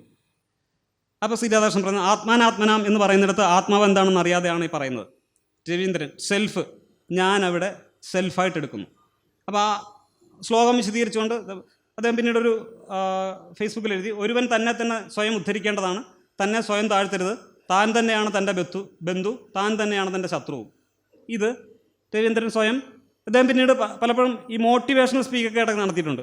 നിങ്ങൾ സാമ്പത്തികമായി അധപ്പതിച്ചവരാണെങ്കിൽ അത് നിങ്ങളുടെ കുഴപ്പം കൊണ്ടാണ്, നിങ്ങളുടെ സെൽഫിനെ നിങ്ങൾ ഉയർത്തിയെടുക്കണം എന്നൊക്കെ പറഞ്ഞ് വളരെ വാചകം പറഞ്ഞിട്ടുണ്ട്. അപ്പോൾ ഒരുവൻ സ്വയം ഉദ്ധരിക്കേണ്ടതാണ്. ഇത് ഏത് ആദർശമായിട്ട് ബന്ധപ്പെടുന്ന അറിയാമോ? അയൺ റാൻഡിൻ്റെ റാഷണൽ സെൽഫ് എന്ന് പറയുന്നൊരു ആദർശമായിട്ട് ബന്ധപ്പെടുന്നു.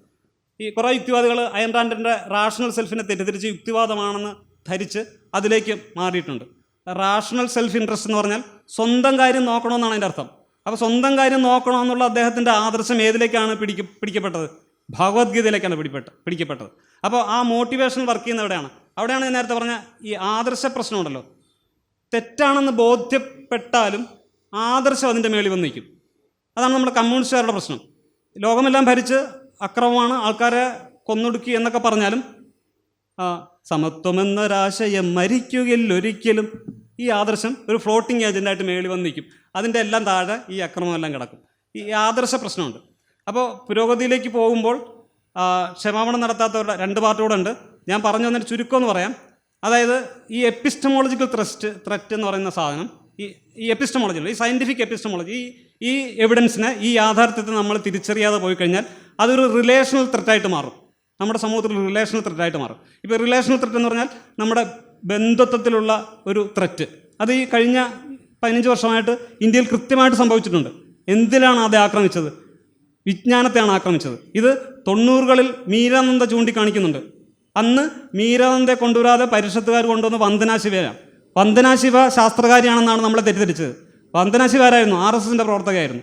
മീരാനന്ദയായ സയൻറ്റിസ്റ്റായ അവരെ ഒഴിവാക്കിയിട്ട് 1990കളിൽ വന്ദന ശിവയെ പാലക്കാട് കൊണ്ടുവന്ന് പരിഷത്ത് ഉദ്ഘാടനം നടത്തിയിട്ടുണ്ട്. ഇവിടെയാണ് എപ്പിസ്റ്റമോളജിക്കൽ ത്രെറ്റ് വരുന്നത്, വൈജ്ഞാനികതയുടെ മേലുള്ള ആക്രമണം വരുന്നത്, വിജ്ഞാനം വേണ്ട എന്ന് പറയുന്നത്. അവരെന്തുകൊണ്ടാണ് പറയുന്നത്? അവരുടെ ആദർശം കൊണ്ടാണ് പറയുന്നത്. അപ്പോൾ അത് ആദർശം ഒരു അപകട ഘടകമാണെന്ന് ഞാൻ പറയുവരാം. ഈ ആദർശം എന്തിലേക്ക് നയിക്കും? ഈ വിജ്ഞാനത്തിൻ്റെ ത്രെറ്റ് റിലേഷണൽ ത്രെറ്റിലേക്ക് നയിക്കും. അതായത് നമ്മുടെ ബന്ധങ്ങളിലുള്ള വിള്ളലുണ്ടാക്കും. അങ്ങനെയാണ് മുസ്ലിമും ഹിന്ദുവും വേർതിരിഞ്ഞ് മുമ്പില്ലായിരുന്നെന്നല്ല, അത് ആക്രമിക്കാനുള്ള ഒരു പ്രവണതയായി മാറുന്നത്. അങ്ങനെയാണ് നമ്മൾ പറഞ്ഞ സോഷ്യൽ ജസ്റ്റിഫിക്കേഷൻ സിസ്റ്റം വരുന്നത്. അപ്പോൾ ഇതിൻ്റെ ഒരു തുടർച്ചയെന്ന് പറഞ്ഞാൽ ഈ വിജ്ഞാനം ഇല്ലാതായി പോവുകയും, ഞാൻ ആദ്യം പറഞ്ഞ സഞ്ചിത വിജ്ഞാനം പുരോഗതി നേടുകയും ഈ ജ്ഞാനോദയ വിജ്ഞാനം ബാക്കിലേക്ക് പോവുകയും ചെയ്യുമ്പോൾ ചൈനയും കിമ്മും പുട്ടിനും കൂടെ വന്നാലും മതി എന്ന ഒരു മനോഭാവത്തിലേക്ക് നമ്മൾ എത്തിച്ചേരുന്നതിൻ്റെ പ്രശ്നം. അത് പുരോഗതിയെ ബാധിക്കുന്നത് എങ്ങനെയെന്ന് ചോദിച്ചു കഴിഞ്ഞാൽ അവർ ചർച്ച ചെയ്യുന്നത് 150 വർഷം ജീവിച്ചിട്ട് എങ്ങനെ ഭരിക്കാമെന്നുള്ളതാണ് അവർ ചർച്ച ചെയ്യുന്നത്. അവിടെയാണ് ഈ ടെക്നോളജി വളരുകയും എപ്പിസ്റ്റമോളജി ത്രെറ്റ് വരികയും ചെയ്യുന്നിടത്ത പ്രശ്നം. അത് 2 ഭാഗങ്ങളിലായിട്ട് ഇനി വിവരിക്കാനുണ്ട്. സമയക്കുറവ് മൂലം നിർത്തുന്നു.